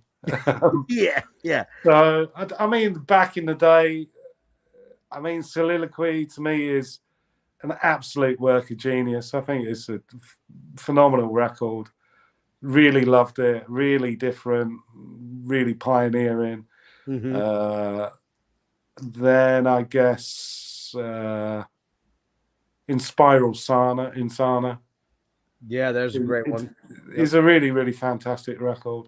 But I guess it's similar to me in a way. It's like Nurse do their wacky stuff, if you want to call it that, and their noisy stuff, and their creepy stuff, and their let's get stoned out of our fucking minds kind of stuff. It's kind of like you. Yeah, I guess. Yeah. I mean, I won't deny it. I've stolen loads of ideas from loads of artists that I listened to and worked with, and there's loads of things I've stolen from Nurse with Wound. Do you remember the first? You brought up drone and dark ambient. We talked about. We touched that. Do you remember the first like dark ambient that you listened to, like that really stood out to you? But I mean, it probably wasn't called that then. It would have been 87. It would have been Soliloquy was the first album of that nature. But is it dark? I don't know that it is dark. Right. Is it mellow? Is it ambient? In parts, it's agitating. Yeah. So there are elements to it that abrasive moments in it. Yeah. There are elements. I'm just trying to think, like when's the first time we talked about Lustmore? Brian's going to be coming on soon, and I didn't get into that until probably around the time I discovered you and Nurse and that early 2000s. So I was a little late to that. And again, as I told you, Wilson was kind of the dealer. He was like, "Hey, you got to check out this, got to check out that." And I ended up, and you're probably familiar with this. You're familiar with Aquarius Records? Yeah. Probably bought a lot of stuff from there. Yeah. And I bought a shit ton of stuff from there. Thanks to Wilson spending the money for me in a lot of ways, but it was a great education. But I can't even remember. Like I knew when I heard you first, but I don't really know when I heard Lustmore first. I can't really pin it down. I mean, is Brian the sort of like godfather of dark ambient? Didn't he invent the phrase or something? Somebody invented it. Somebody put it out there. And is it true or did Zeit? I kind of think Zeit created dark ambient. I have no idea. Tangerine Dream, Zeit. That's to me is the first dark ambient album. Is it though? I mean, I feel like it is. I don't know. You know, it's like, it's kind of, in a way, a kind of naff phrase, isn't it? You know, if you think music for airports, what makes that ambient and not, you know, the dark bit? I don't know. I can't say I fully understand, but I do understand in terms of imagery and, you know, like minor kind of sounds and you know, the bottom end. I understand the notion of it, but it's like a lot of, you know, pigeonholes. It's kind of bollocks, really. Well, I was going to say, this is a great question for you then. Does the music critic, you know, that nebulous term, the music critic, I'm a music critic, you're a music critic, we're all music critics to one degree or another, right? Does it bother you to, does it ever affect you, or did it ever bother you? You ever think about it when you're kind of, someone has to take your art and box it up in a specific place? The thing is if you're going to create something, if you're going to create a piece of music, a piece of art, and it goes out there into the world, you have no control over it. You know, so you kind of take the rough with the smooth, and it just is what it is. It exists on its own. I don't really mind what anyone calls me. I mean, the relentless thing is I'm always in the shadow of the gods that I work with. You know, it's always Andrew Liles of Nurse With Wound, Andrew Liles of Current 93. Andrew Liles has done this, he's done that. But the thing is, I created lots and lots of fucking records before I even worked. Way before. Well, I knew about that you before I knew about them. And the thing, you know, that's a double-edged. I mean, without Nurse and Current 93, I wouldn't be talking to you right now. Exactly. I mean, so there's positive and negatives to everything. And I guess you know, Stapleton's like you. He's a constant creator. There's something constantly happening. I have to say, and I apologize for this, while I know of David and I know of Current 93, I can't truly say I've ever listened to Current 93, and I can't really explain why that is, because I've listened. Don't bother, you missed the boat. Go on to something else. It's too late now. It's over. Yeah, yes, it's all over. Fuck it, forget it.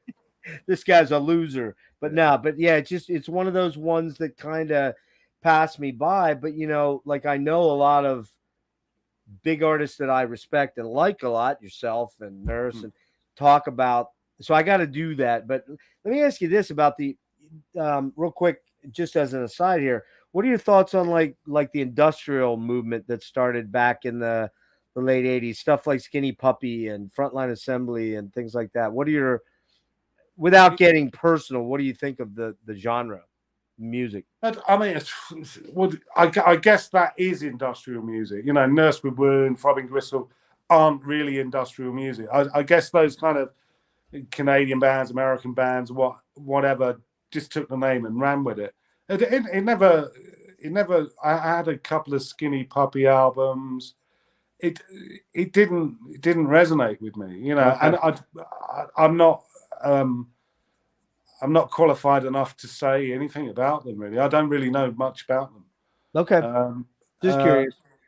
It was, it never really resonated with me. It was a bit too synthetic. It was a bit too structured, formulaic, maybe.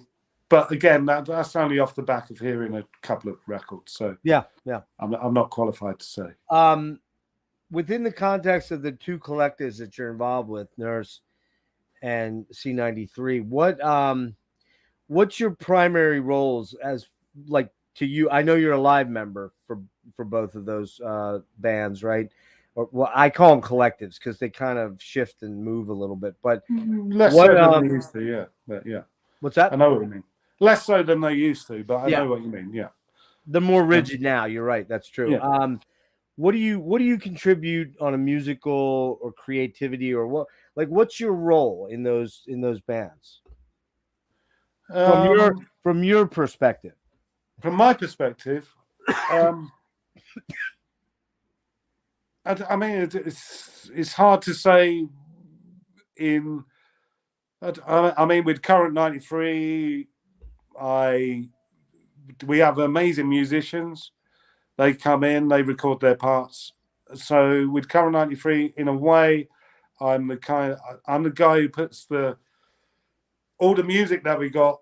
I kind of compose it, edit it, put it together, and make it into more kind of editor, mixer, producer kind of thing. That's the musical director, then. Yeah. I guess without blowing my trumpet too much, it's quite a significant role in that, in terms of structuring the songs.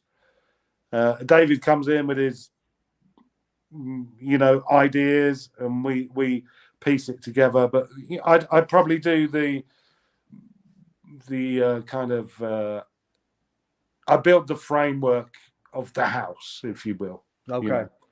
I put the windows in and everybody, and with Nurse, when me and Steve work together, it's pretty much 50-50.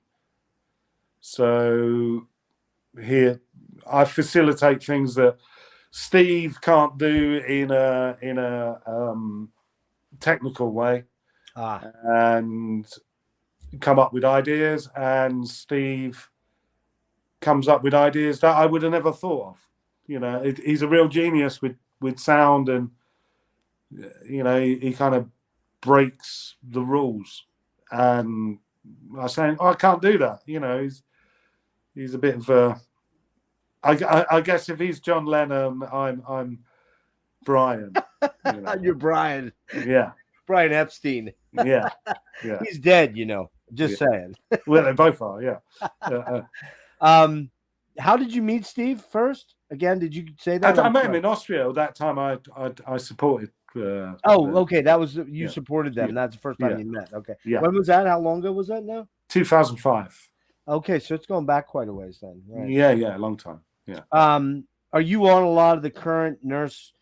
Because once again, like with Nurse, I kind of fall into a period where I own quite a bit of stuff, and lots of people do. And then it kind of got. You know how it is. It's with. I think. I know how it is. There's tentacles everywhere, and it's like trying to keep up with it all is almost. Yeah. It's a movable feast. Yeah. It's like being a Merzbow fan. It's literally impossible to stay. That guy makes you look like a beginner. Just saying. Oh yeah. It makes me look like I don't know. Like you're lazy or something. Yeah. Talk real quick about Matt Waldron. You do what's it called? Irrational. I always call it irrational expression or something. Irrational EXP. No, I think it's some computer fucking thing. Is that what it is? The name? Yeah. App X. Apt X. Okay. All right. Yeah. Whatever that means. Yeah. When did you connect with him? That goes back quite a ways, right? No, it's at the same time. I met him in Austria at that time in 2005. That was the first time I met Matt. Yeah. Was he with Nurse? Yeah, he flew over. He's playing with Nurse. Yeah. Okay. Yeah, he's out in Portland. He's in Portland, which I think is where Beta Lactum's at, right? Or was at? Was. Yeah. Are you? Is that still a viable label now, or is that dead?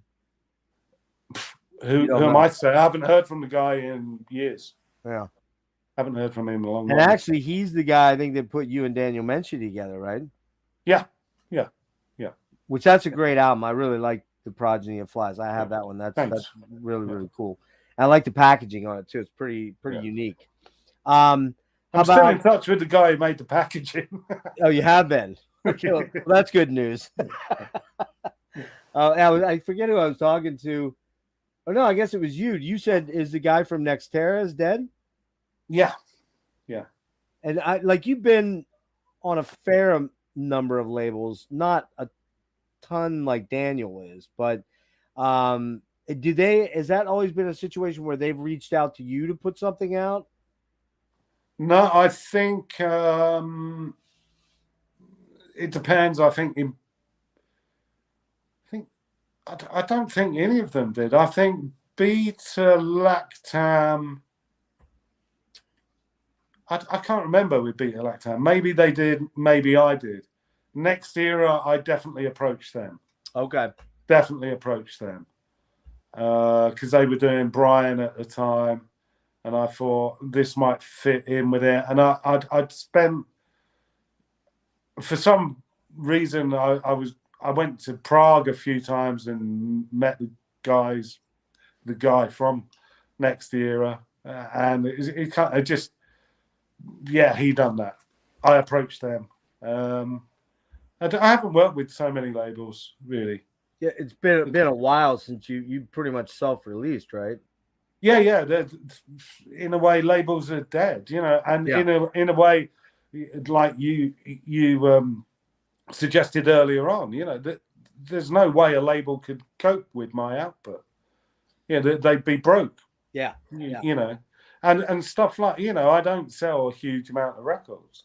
Right. I've got a dedicated audience, but you're not looking at selling thousands of discs. Yeah, you generally, when you do like vinyl, it's usually like 150 to 250 or something like that. Yeah. I mean, it used to be more. It's just different now. It's just very different. Plus, a lot of people are downloading. I mean, a lot. Yeah. I'd imagine a large portion of your, what you sell is downloadable. It's about half and half. Is it? Okay. Yeah. I mean, there's guys like you and I that are still that are old. Enough. Old. We're old. What's that? We're old and we like things that we can touch. We like things that we can touch. We like that tactile experience of opening the, even if it's a CD record, or a CD insert where you're just kind of combing over the things. You're like, oh, he likes, and how it was back in the day when we were kids, man. Oh, the backs of albums and inserts, you'd look at the T-shirts that the band were wearing. You're like, oh, Voivod, who the hell's that? I got to check them out. That kind of shit, right? And that was kind of I think you'll agree with me on this. That was the excitement. That was the thrill of being a fan. Oh, fuck yeah. Discovering. Absolutely. The inner sleeve, the lyrics. Yeah. That's why people are buying vinyl again, maybe. Again. Yep.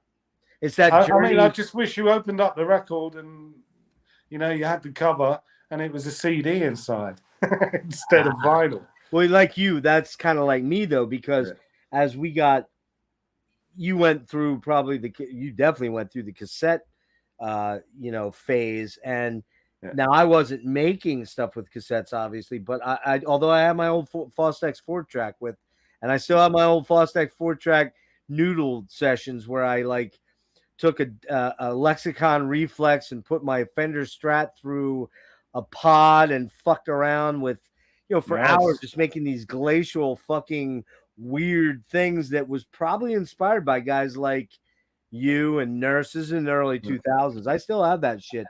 I go back and listen to it. I'm like, man, I wasn't even high, but it sure sounds like I was high on these things. Brilliant. But all right, moving on real quick here. You did I have the one album with you and Darren Tate. It's got the teddy bears on it. Oh yeah. What was that called? Without Season. Yeah, that's a cool little album. It's very kind of different for your sound. How'd that come together? It's a kind of joke because I mean it's a kind of cosmic joke, like with Colin Potter, because there's a sugar company, maybe you heard of them, but called Tate and Liles.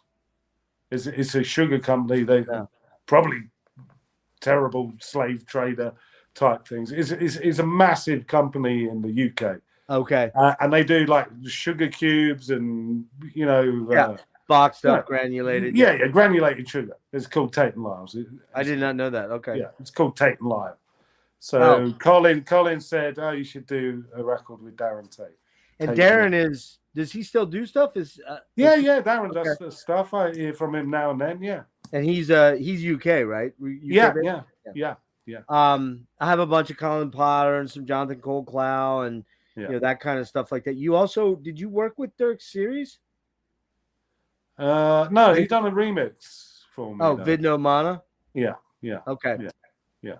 And then I saw that you worked with Tony Wakeford, is that right? Yeah.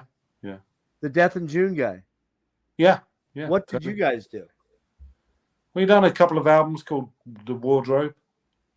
Oh, that's the wardrobe. That's going way back, quite a ways back. Oh, right? fuck yeah, almost 20 years almost. Yeah. Oh man. Okay, I don't think I have those. I'll have to look for those. So I do like some Death in June. They're pretty unique stuff. I know there's some weird. No, we won't get into that. Anyways. No, fuck that. Yeah, I don't want to get into that. Yeah, I don't want to get into that.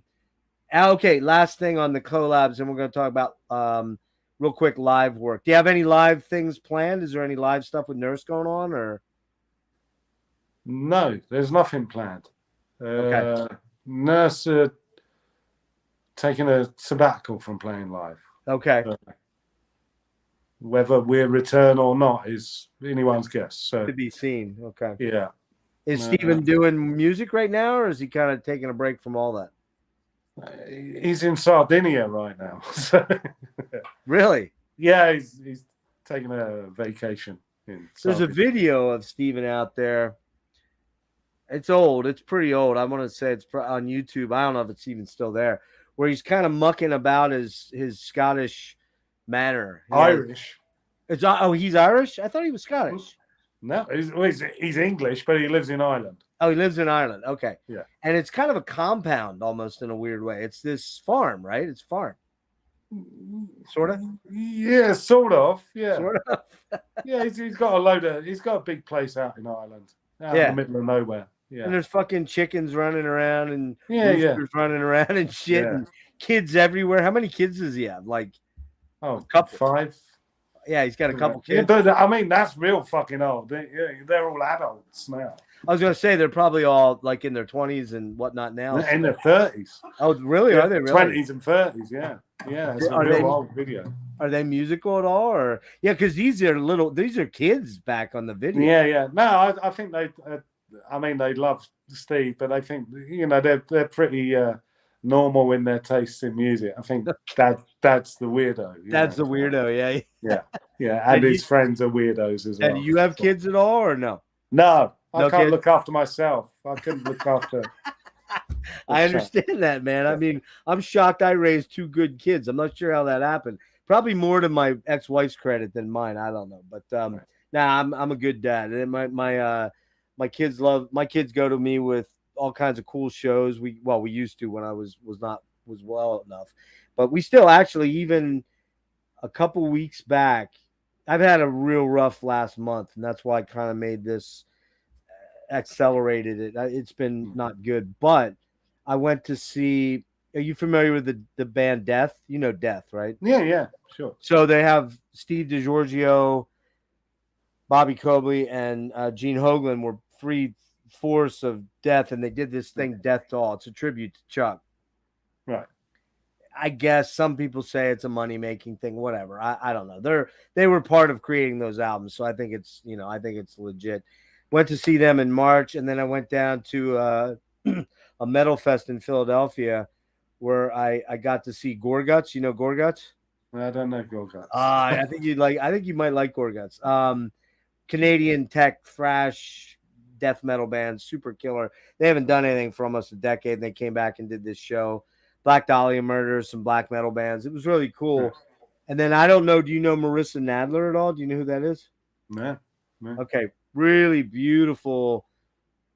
I call her folk doomstress. She does like doom folk acoustic stuff that's really cool. So I'll send you a link to her, and you might want to check her out. But so I did get out to a few shows, but in the last couple of weeks it's been tough. But my kids go to me and take me to shows, and cool. Super cool. So no live work with Nurse or no live work with Current 93 planned? No. There's a few things bubbling with Current, but we'll see. Yeah, there's nothing on the horizon. Talk to me real fast about the pairing with. You've done some work with Maniac, Mayhem, and you've done some work with. How do you pronounce his name? Sakis Tolis. Okay, from Rotting Christ. Now we're gonna play a little bit of that in a sec here, but how did you get involved with those guys? All roads lead back to Tibet. The sound guy, the guy who does our live sound for Current 93, is a Greek guy. He knew Sakis. I said, "Oh wow, I'm a big fan. can I get hold of his email address to do my 10 questions? Okay. Oh yeah. So I have the 10 questions on the website. Yep, that's cool. And he done that. We got to talking. I said, why don't we do a record? And because he's kind of into the darker side of like the early Current 93 stuff, and so that's how it happened. Just happenstance and knowing some people. Yeah. Just that interconnectivity of music, being a music nerd, right? Yeah, I mean, one thing leads to another. You can meet someone in weird electronic music who knows Elton John. So that's true. It's weird how it's all interconnected in a way.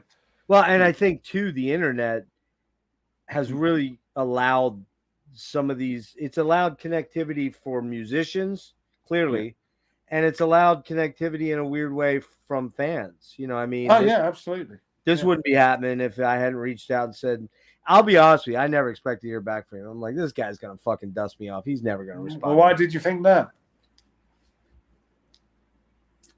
I kind of expect every artist I approach to go, who the fuck is this goof? What? Yeah. Like I want to be on his tiny little, channel. Although my channel's really growing in the last couple months. I think it's based on doing really cool interviews with people like yourself. But like Ivar, good example. Excuse me. I know a guy who knows Ivar pretty well. A guy named Austin Lunn, who has a black metal, one-man black metal US project called Panopticon, which is really cool. You might like it. Yeah. It's kind of in the vein of Enslaved. And back in September, Austin and I did a deep dive on King's X. Do you know King's X?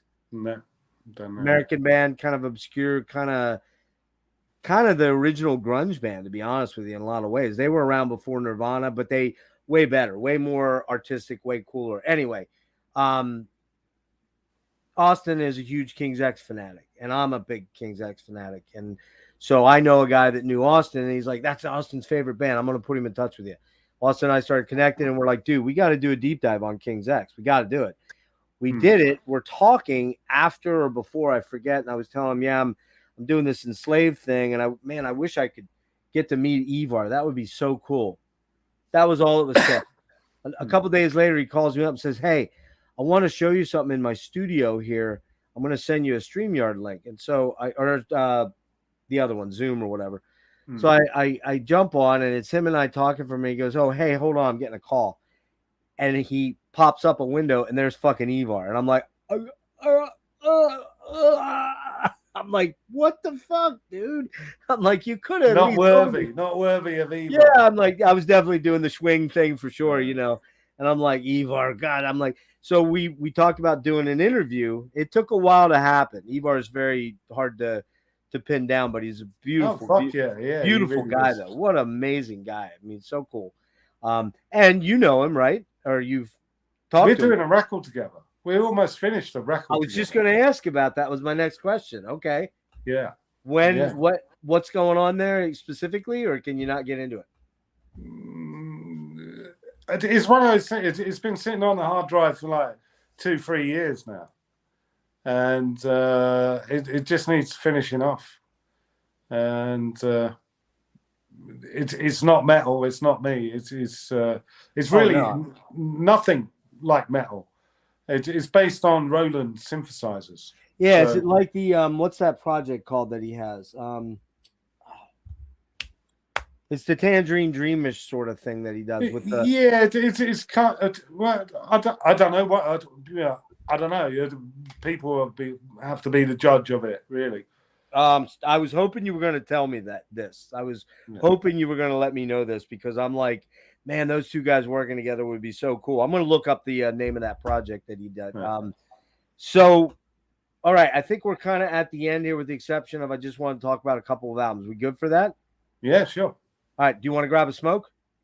No. Okay. Go ahead. Okay. So the first one I wanted to talk about, again, the first one that I knew of course, was the remix that you did. But the first I think I grabbed All Closed, the Unworld and All Closed Doors. I think were the first two that I grabbed from either you or I seem to think that they may have come from Aquarius originally. I think they would have been they were on a US label. So yeah. So, And they were, was that important or no? Infraction. That's it. Okay. And so I grabbed those. And I was like, okay, yep, I'm cool with this. And then I think in 04 you put out, was it 04 that This Long Accumulating came out? My Long Accumulating, that's My Long. Sorry. Yeah. So my Long Accumulating Discontent. Discontent, right? My Long. Oh, and we forgot to do this. Let's do this quick. So bear with me a second because I'm a little bit. Okay. Can you see that? Yeah. Okay. Let's see if this works. Please work. Yeah. Can you hear it? Yeah. You need to move it down the screen. Yeah. Sorry, hold on. Now that's trippy. Genius. That's kind of freaky as fuck, isn't it? Like if you were on acid or if you were really stoned watching this. I'm curious, but I think a lot of these dudes in the 60s and 70s were probably high when they were putting this shit together. So this was the song, right? Yeah. It's getting real loud. Yeah. It's loud or it isn't? Yeah, it's loud. Oh, sorry. Hold on. Well, we get the idea about Pinky and Perky. Yeah, okay. All right. So Pinky and Perky. And did you truly use that? fucked up. Did you use that on any on any of your No? No. Okay. All right, let's try this one now. Let's see what we can do with this. Oop. And we're not going to play full tracks. Obviously, we can't do that because you'd be here for an hour or two, and you're probably already a sick. week or two. What's that? A week or two? Week. Yeah. Well, shit, we could do that with your Colossus project. We could definitely be here for 2 days, which we'll talk about that in a second here. So, what can you tell me about this album that might be interesting? It's a weird one. I mean, the title is from a book I was reading. It's a chapter in a book I was reading about the advent of spiritualism. So it was a book about two girls who basically invented spiritualism. Okay. In the UK? No, it was in Massachusetts. And so the whole album was kind of based on that? Well, not really. I just like the name, My Long Accumulating Discontent. And you use some violins. Are those samples or are those you play? Is that you playing? I think there's samples on this one.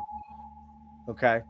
Yeah, I'm pretty sure there's samples. What other kind of weirdness did you inject into this that you might want to impart on us? Other than all of it. I don't know. It was it's certainly one of the most popular records I've done. Right. I guess I just wanted to do something that is kind of musical in a way, compared to the 2-3 albums, like the proper released albums before. Right. It's a kind of popular record. I haven't heard it in 20 years. I make the records and then I kind of forget what it was all about and you move on from it. Yeah. Why did I do it in the first place? Yeah, because the Unworld and All Closed Doors are much more minimalist, a lot more droney. Yeah. And this one has a lot more melody in it, but it's got it's got your patented weirdness. And I hope you take that as a compliment. Absolutely. Yeah. So, all right, let's jump on to this one here. I can't use that track. How about we do this one? Let's try this one. So this is, bear with me. It might be playing. Is that playing? I can't hear it on my end for some weird reason. Can you hear it? Yeah, it's You can a hear it? Colin Okay. remix of All Closed Doors. Yeah. Yeah. So these are tracks that you on other albums or other things, right? It's a bit more complex than that.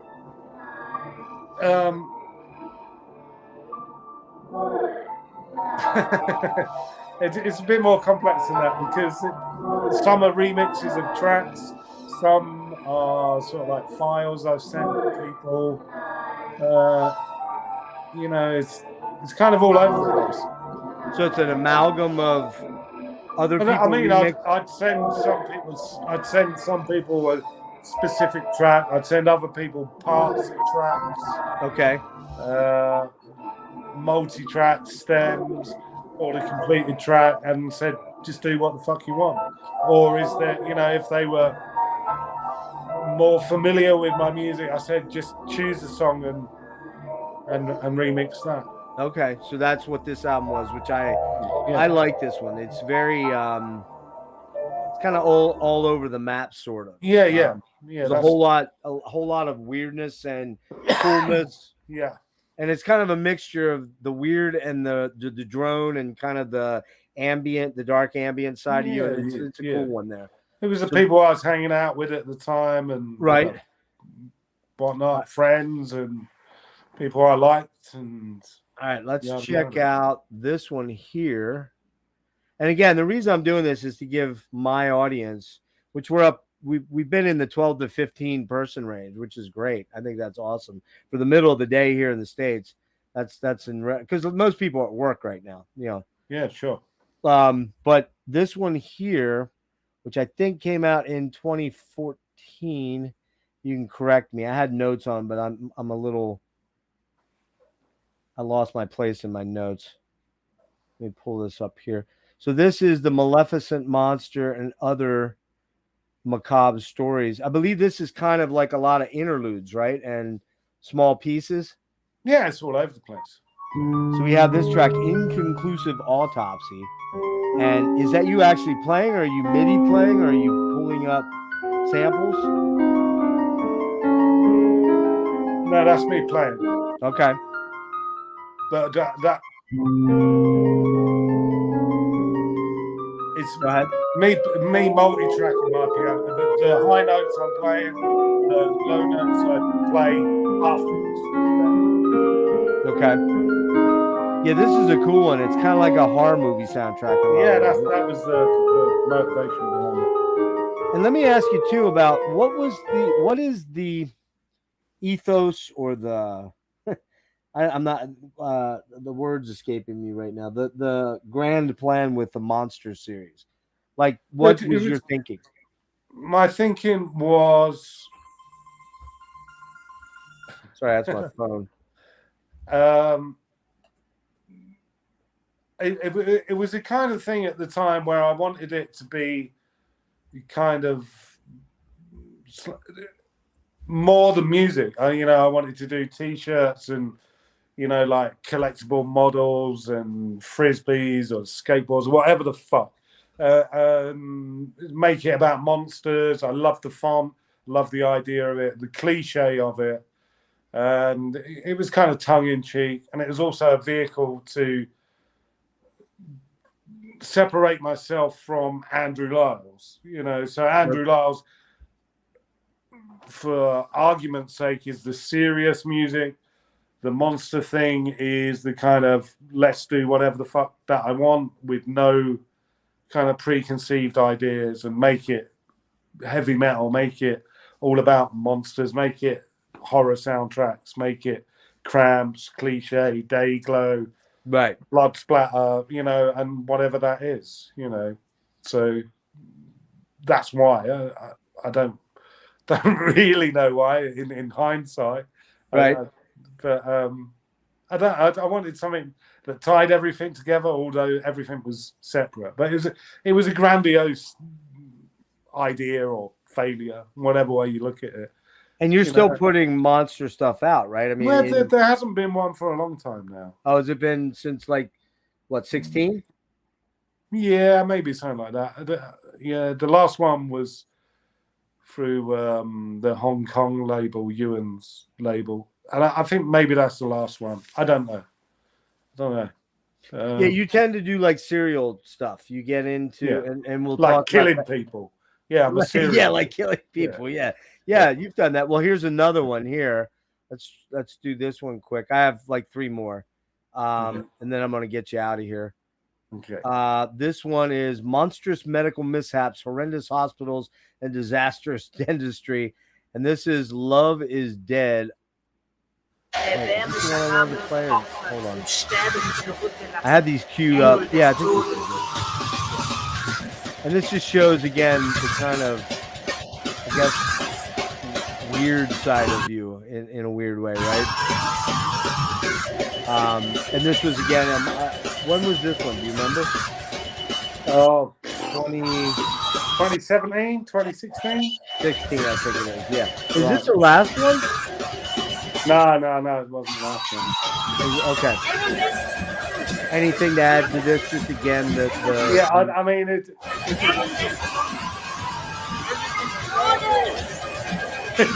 Stop it. Okay. All right. Stop it. It is that song between us and not the authorities is. How's it go? Hang on.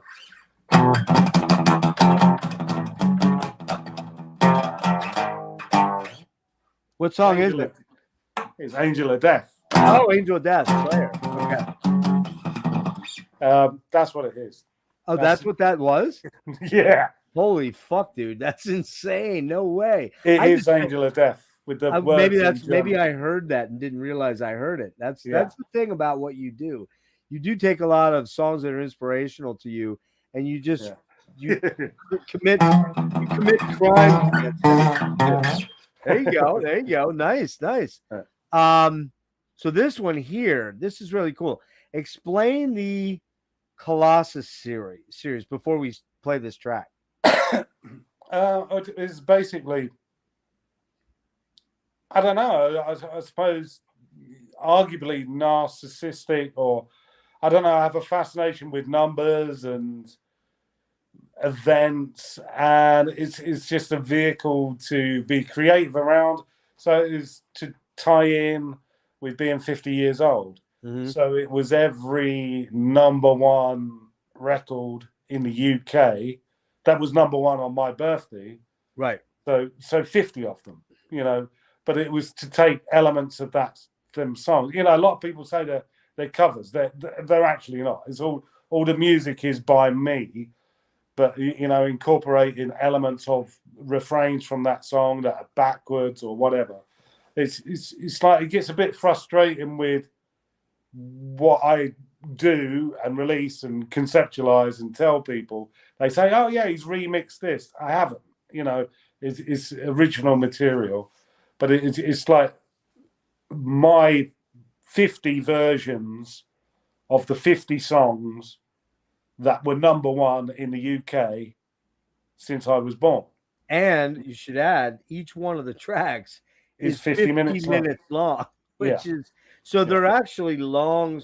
Some of them are long cinematic tracks. Yeah. Some of them are mind fucking sort of weird tracks with a lot of spoken word. And then you have a lot of different narrators that come in. You have, a number of people, probably too numerous to mention here, but Maniac does some. You've got the Sockers do one?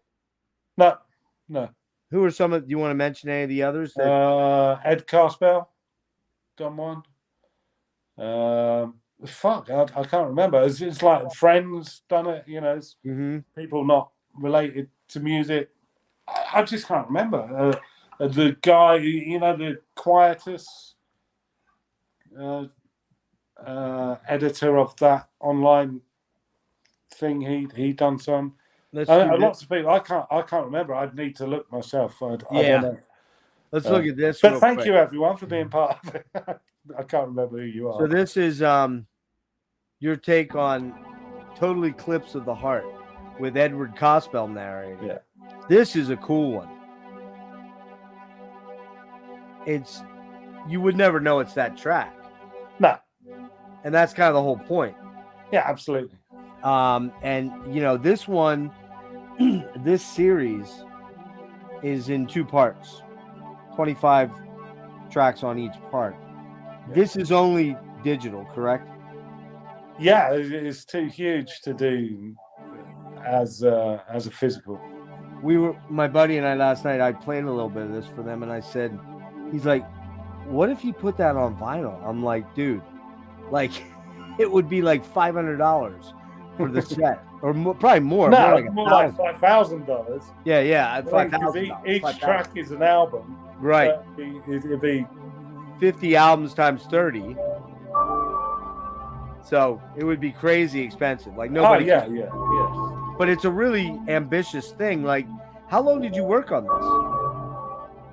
But it's fucking. By the end of it, I was fucking sick of this one. By the end of it, were you? Yeah, I was absolutely fucking sick of it because the first 25 came out, and I'd been working on those on and off for about a year, and then between those 25 and the year later, the next 25 appeared. It just took for fucking ever. It was just fucking relentless. It was like too big a project. Was it? I mean, I kind of lost. I was just gonna say, by the end of it, were you just like, man, I just want to get this over with? Yeah, absolutely. Yeah. And maybe that's reflected in the music. It's again, it's more of a conceptual idea than entertainment, you know. Yeah. So I had to, you know, not some of it I think is great. You know, out of those 50 tracks, 50 minutes long, you could probably get, I don't know, 20 really great 4-minute songs or whatever. You could edit it down into being something listenable, you know. But it was more of a vanity project. No, not a vanity project at all. I don't think anything that I do is a vanity project. It was more of a statement than artistic finery. You know, it's like, hey, I can do this, and the concept and fulfilling through that. It's more endurance for me and a challenge for me, and probably the same challenge for the audience. How's that sold for you? How has that done for you? It done really fucking well, that one. Okay, yeah. I mean, vanity was the wrong word. I think what I meant to say was you set out, you challenged yourself to do this really grandiose sort of project, and by the end of it, you were kind of like, why did I do this to myself? And so you wanted to see it through. Yeah, that really was one of the few things that I've done. And the previous one, the dentistry one, that was hard work. That was a hard record to make. I wasn't in the right place when I made that record. To be creative. But the Colossus thing was fucking great at first to start it. By the end of it, I was sort of like, it was literally working in like Walmart or something. It was like getting up at 7, having lunch, going to bed at 7. It was like, and you know, obviously because the record wasn't out, there was no income from it either. So it's sort of like basically working for nothing for a year. Yeah, it was a grind. It was a grind. Yeah. I mean, I'll be honest. That record was that, if you can call it a record, that whole project thing was, it was a fucking pain in the ass by the end of it.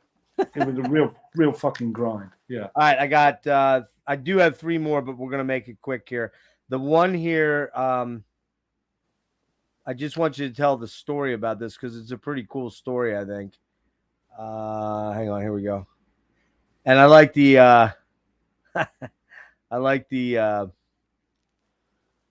all right, so tell us about Entries of Confusion, because this is pretty cool what you did to play on words there.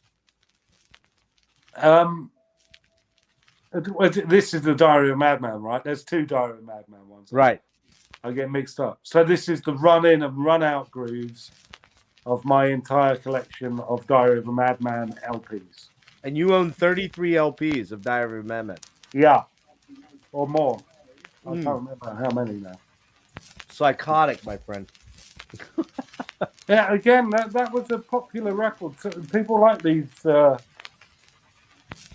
massive fucking installation-y type records, Right. which in some ways are incredibly difficult. There's a little rumble there. I don't know whether you heard it go. Yep. That's actually me and my wife speaking. Oh, when really? The record, yeah. And it come through on the stylus for some reason. No kidding. It actually picked it up. Yeah. But with these, I can actually tell you. You hear that? That's me and my wife talking. Yeah. It's come through the stylus. Yeah. I left it in for whatever. But I can actually tell you some of the runoff grooves of what pressing it is. You know what pressing it was? Yeah. I can tell the Australian one. It's got a high pitch. That's crazy. Yeah, but when you listen to this shit, when you make these massive fucking records like this, you start learning the most bizarre things about some of the but basically the concept there was the run in and run out grooves for all these 33 different versions of the album that you had. And then what you did then with it was you added all kinds of extraneous what? Well, I didn't add anything. It's all done through reverb. So what are the little bell-like sounds? What is that then? That's well, I won't tell you what the software's called, but it's a piece of software. Okay. So it's re-articulating the sound through a reverb unit. Oh, okay. So there's nothing added other than the grooves. So that groove is sort of like developed through a reverb process, which give it the bell quality. Ah, okay. So very cool. Very, very cool. A lot of these are ones I'm gonna have to pick up then. This one here, I'm gonna leave the last one for last. We're gonna do this one quick. Gotta say, man, I fucking totally dug this a lot. For obvious reasons, I like dark shit, and this is fucking cool. So, where's the? There it is. So this is the Necron. How do you say that? No idea. I'm not good at it. Is it Greek? I'm assuming. Yeah, yes. So Necron. The name of the Rotten Christ song. Oh, it is. Yeah. So I'm playing this off of Saki Tolis' official. I hope he doesn't mind. I'm sure he won't give a fuck. Okay, cool. But explain this. You kind of got into this a little bit. You got in touch with him. You guys decided to do. He's reading. I guess was it lyrics or poetry or what? It was some stuff that I'd written, and I used. I stole some Greek poetry, cut it up, fucked around with it, and then got someone to translate it into Greek. And this is some evil sounding shit, dude. This is really, really cool. I mean, it's very soundtracky in a lot of ways. Yeah. It was used in a soundtrack. Was it? Yeah, in this like real horror movie. We licensed it to them. Okay, it's interesting you bring that up because I do have two last questions after we play, and one of them is relative to that. Not this track, but film scoring. And I think the last thing I'm going to play is this one. I promise you're going to be out of here in 2.5 hours. I promise. You never banked on this, did you? You never banked on it, right? I guess not. But, yeah. I owe you a couple of gone real dark here. It's getting gloomy. It's gone dark. You are getting dark. What time is it over there? About what? 7:30? I don't know. It's about 6 maybe. But it's the weather. It's not the sun. It's the weather. Okay. Oh, okay. So you're getting storms. Yeah. All right. So this one here is, I think that I am sentient, but I cannot prove it. Okay. And this is a fairly recent one. Is this 20? Yeah, real new one. Yeah. And so I tried to jump from around and get a a cross section of everything. What can you tell us about this one here? It's kind of born out of kind of a friend of mine's really afraid of AI, of artificial intelligence. Mm-hmm. And so I decided to make a record about that. And one of the AI bots said, when it was asked questions, said, "I think that I am sentient, but I cannot prove it." And I thought that was fantastic. So you got this thing that doesn't exist, that thinks it exists, but it cannot prove it. Yeah. But philosophically, maybe that the AI does exist. How do you? So it's a record about AI. Who does your artwork? Is it a number of different people? On this, AI done the artwork. Oh, AI done the artwork. Okay. AI. I do a lot of the artwork. Does your wife, is she involved with any of the creative endeavors? I can't hear you over. Oh, sorry. Terrible music. All right, sorry about that. All right, we're good. Does your wife help you out with any of the other than maybe being a background voice, or does she create anything, or does she help with artwork, or? She does the vocal things. She's kind of the executive producer. So if I go, "Hey, what do you think of this?" She goes, "Shit," or "It's too long," or "That bit's embarrassing."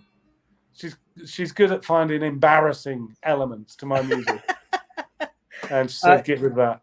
Do you work with a lot of different artists on as far as artwork, or do you do a lot of the stuff yourself? Almost all of it's my own. And stuff. where do you like? You have a fascination for weird dolls, that's for sure. Which is, you and Wilson carry that. You guys have that in common. I don't know if I think he might have copied that off of you. I'm not sure, but all right. Okay. But what? So a lot of the stuff that you see, like for the Monster series, do you have an actual artist that does that, or are you doing that?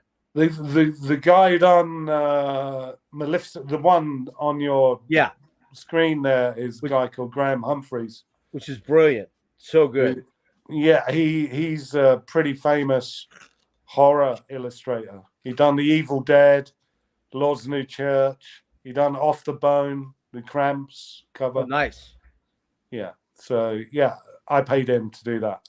Hopefully he's not going to sue me for using some of his artwork here. No, I think I own the copyright on that one. So my buddy Ben here, he's a big fan too of a lot. We're gonna do Hi Ben. We're gonna do a Boards of Canada thing in a couple days, and we're gonna do an experimental music episode that encompasses a lot of this stuff. Nurse and all kind, Paul Bradley and Colin Potter and Cole Clow and Biosphere and all kind of weird shit, right? And you're going to be included in that as too when we show stuff. But he says this music is heavy as fuck. Andrew's a sonic poet who creates some of the most immersive compositions ever. Yeah, I know, darling. I know. He's right though. He's right. What you do is very niche. It's very specialized, but it's very good. It's done exceptionally well. So, well, thank you. Last two things, and I'll get you out of here. You've done some film scoring work, and I think you mentioned in that one interview that you worked with HBO. Can you point out some things you've done in recent years that in that realm, and talk about that and how that might differ from your normal abnormal output? It's more they license the music. I've never been asked to create. I did for Barbarian Sound Studio. I created some stuff for that, but I've never been directly, can you compose something for this film? It's always, can we license this? Okay. The HBO one was amazing. I had to sign a contract on that. And the contract was, get this, it was for the known universe. And I thought, you're fucking joking, right? It wasn't for Europe and North America. And the American territories. It was for the known universe for time immemorial. It was fucking ridiculous. I mean, That's just so that reasonably if anybody lucrative. used it, they could source it for income then? Yeah, I mean, but fuck them, you know, they licensed it for time immemorial in the known universe, but I still make, you know, it's still on my website. They don't own it. Right. You know, I mean, if they ever heard this, they go, yes, we fucking do. Now, what's that? Can you say what those pieces were for or no? It was for a movie, which is really good, actually. It was a kind of documentary of all the shootings in the US in that year. I can't remember what the movie was called, but it was really fucking powerful. It was sort of like 911 calls and found footage and stuff. It was sort of like people ringing in that their, you know, kids just found a gun under the bed, and you know, it was like a critique of American gun, the problem with guns in the US. We have a problem with guns in the US. This is new to me. I mean, we only have 3 shootings a day. I mean, you know. Yeah, I mean, could be worse. It could be 5. Yeah. Yeah, don't get me started. Don't get me started on the political. Okay. Yeah, we leave politics to decide. That's well, I think you and I are probably pretty well aligned on that shit. So, yeah. All right, last thing, man, last thing. And was it painful or painless so far? It's painless. Got to do with a piss. You got to do with a piss. Okay, I'm going to get you out of here real quick. Yeah. I just wanted to talk about a couple of classic rock albums that you feel are essential to own. You cannot pull out Diary of a Madman. You cannot pull out Diary of a Madman. Ah, there you go. Rock You Like a Hurricane. Yeah. Go on. What's your favorite Scorpions album? Animal Magnetism. Ah, dude. Falling in Love. I love that song. Oh. The Zoo. Absolutely, man. And the song Animal Magnetism. That is it's a fucking great song. Yeah, really. Yeah. How about Dokken? Do you have any Dokken? Are you a Dokken? I have no Dokken. No Dokken? The closest I got to Dokken is the Herman Rarebell album. You know that one? Herman Z. German? Herman Z. German? Yeah, from the drummer from Scorpions. You know? Yeah, I've never heard the album, no. Yeah, Dokken's on that one. Well, I was never familiar with Dokken. Never checked out Dokken. Yeah. What are some, other than Diary of a Madman? What other? Give me 5 of your go-to classic rock albums. You know, what is classic rock? Well, classic metal, new wave. Yeah. Anything from 70 to 90. How's that sound? Yeah. Okay. Strangers in the Night. Double live UFO album. Yep. So there's one. Maybe Iron Maiden by Iron Maiden. Okay. But over Killers? You like that over Killers? Yeah, this is what I was going to say. I mean, I think I like Killers, Number of the Beast, and Iron Maiden all the same, you know. But I mean, Iron Maiden with Bruce is a different band to Diano.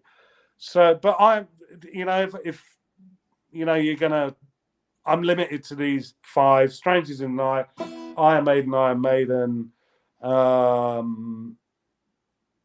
So we got Animal Magnetism. Let's see, this is tough. About Priest.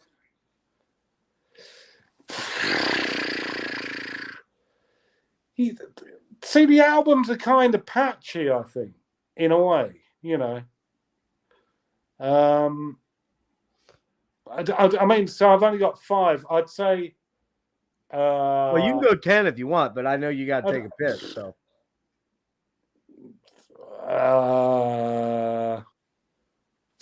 Highway to Hell. How about Overkill? How about one of those first two? By Motorhead. Which one? Overkill. Yeah. Yep. You know, I'm kind of partial to Orgasmatron. Do you like that one? Yeah, I think it's good. I mean, I could always take you in to the room where my CDs are. Yeah, let's do that. Let's do that quick. Let's do that. Are you in your studio right there or no? No, it wasn't. Okay, so here's where all the CDs are. Look at that. So what we got? So AC/DC, Back in Black, Highway to Hell. Let's fucking rock it through these. Heaven and Hell. It's probably one of my number one favorite albums. Over Mob Rules. Yeah. Okay. I saw them on Mob Rules, but Heaven and How Hell. about this one? Look here. How about that album right there? Oh yeah, that's an amazing album. Rising. Yeah, that's up here. You know, just Holy Diver, amazing record. I'm just looking at the metal section. I mean, I got a real hard on for Ride the Lightning at the moment. Really love that. What about the first two Def Leppards? You like either one of them? Fucking love them. I think they're real great. High and Dry. I would go with over. Fucking monster album. Fucking killer album. Yeah, I even like Pyromania if you got rid of Photograph. A lot of Pyromania is good. Yeah, I mean, I tell you, a fucking great record, but nobody should like it because he's a fucking arsehole. Has to be Megadeth. Yeah. Oh yeah.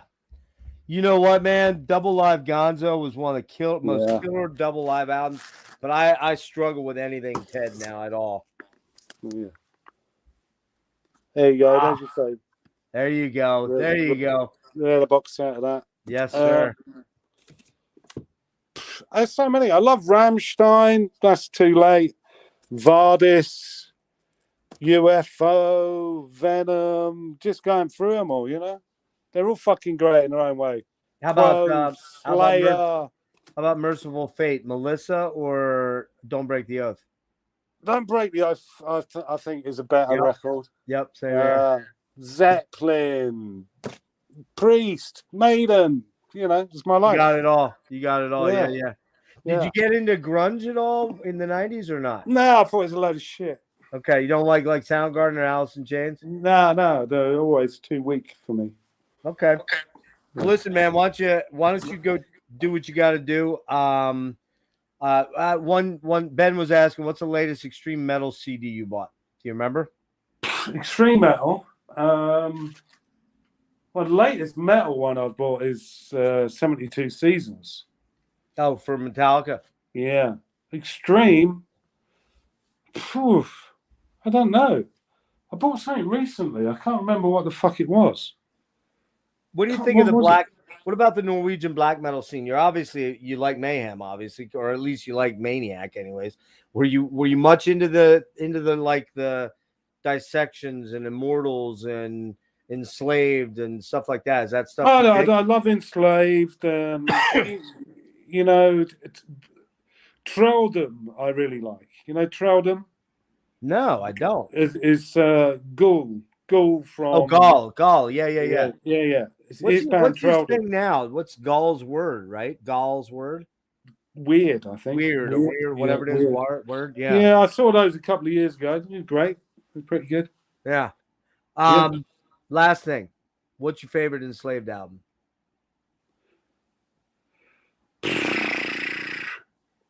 The one before the latest one. Where it's really proggy with loads of Hammond on it. Not the last one, the one before. You mean the one that just came out, but the one before it? Yeah, the one before. Utgard? No, Utgard? No. Don't know. Yeah, Utgard, I think it is. Yeah. Yeah, I love that one.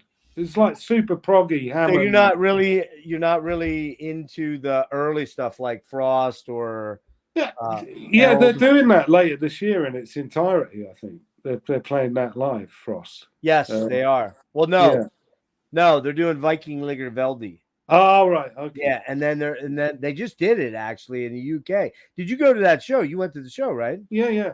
That they did Viking Liger Veldi. Right. Okay. I saw them. Go. Well, I saw them in 19, and they did Frost. They were doing it in 19. They did the whole Frost. Yeah. Right. Killer band. What a great live band, man. So good. How about Opeth? Do you like Opeth at all?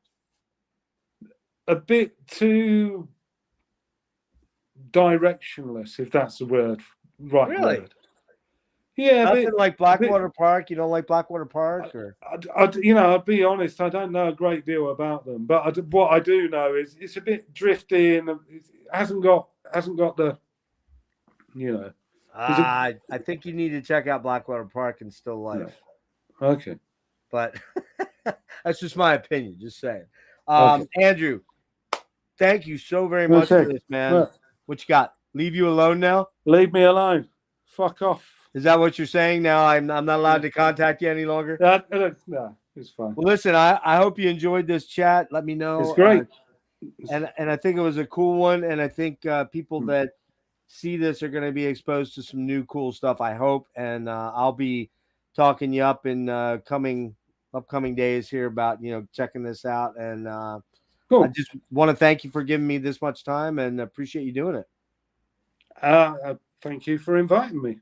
All right, brother. I shall see you. Go do what you got to do. Nature calls, right? Yeah. All right, man. Pleasure. All right. See you, Andrew. Yeah, you take care, sir. Peace. Catch you later. Bye. Bye-bye.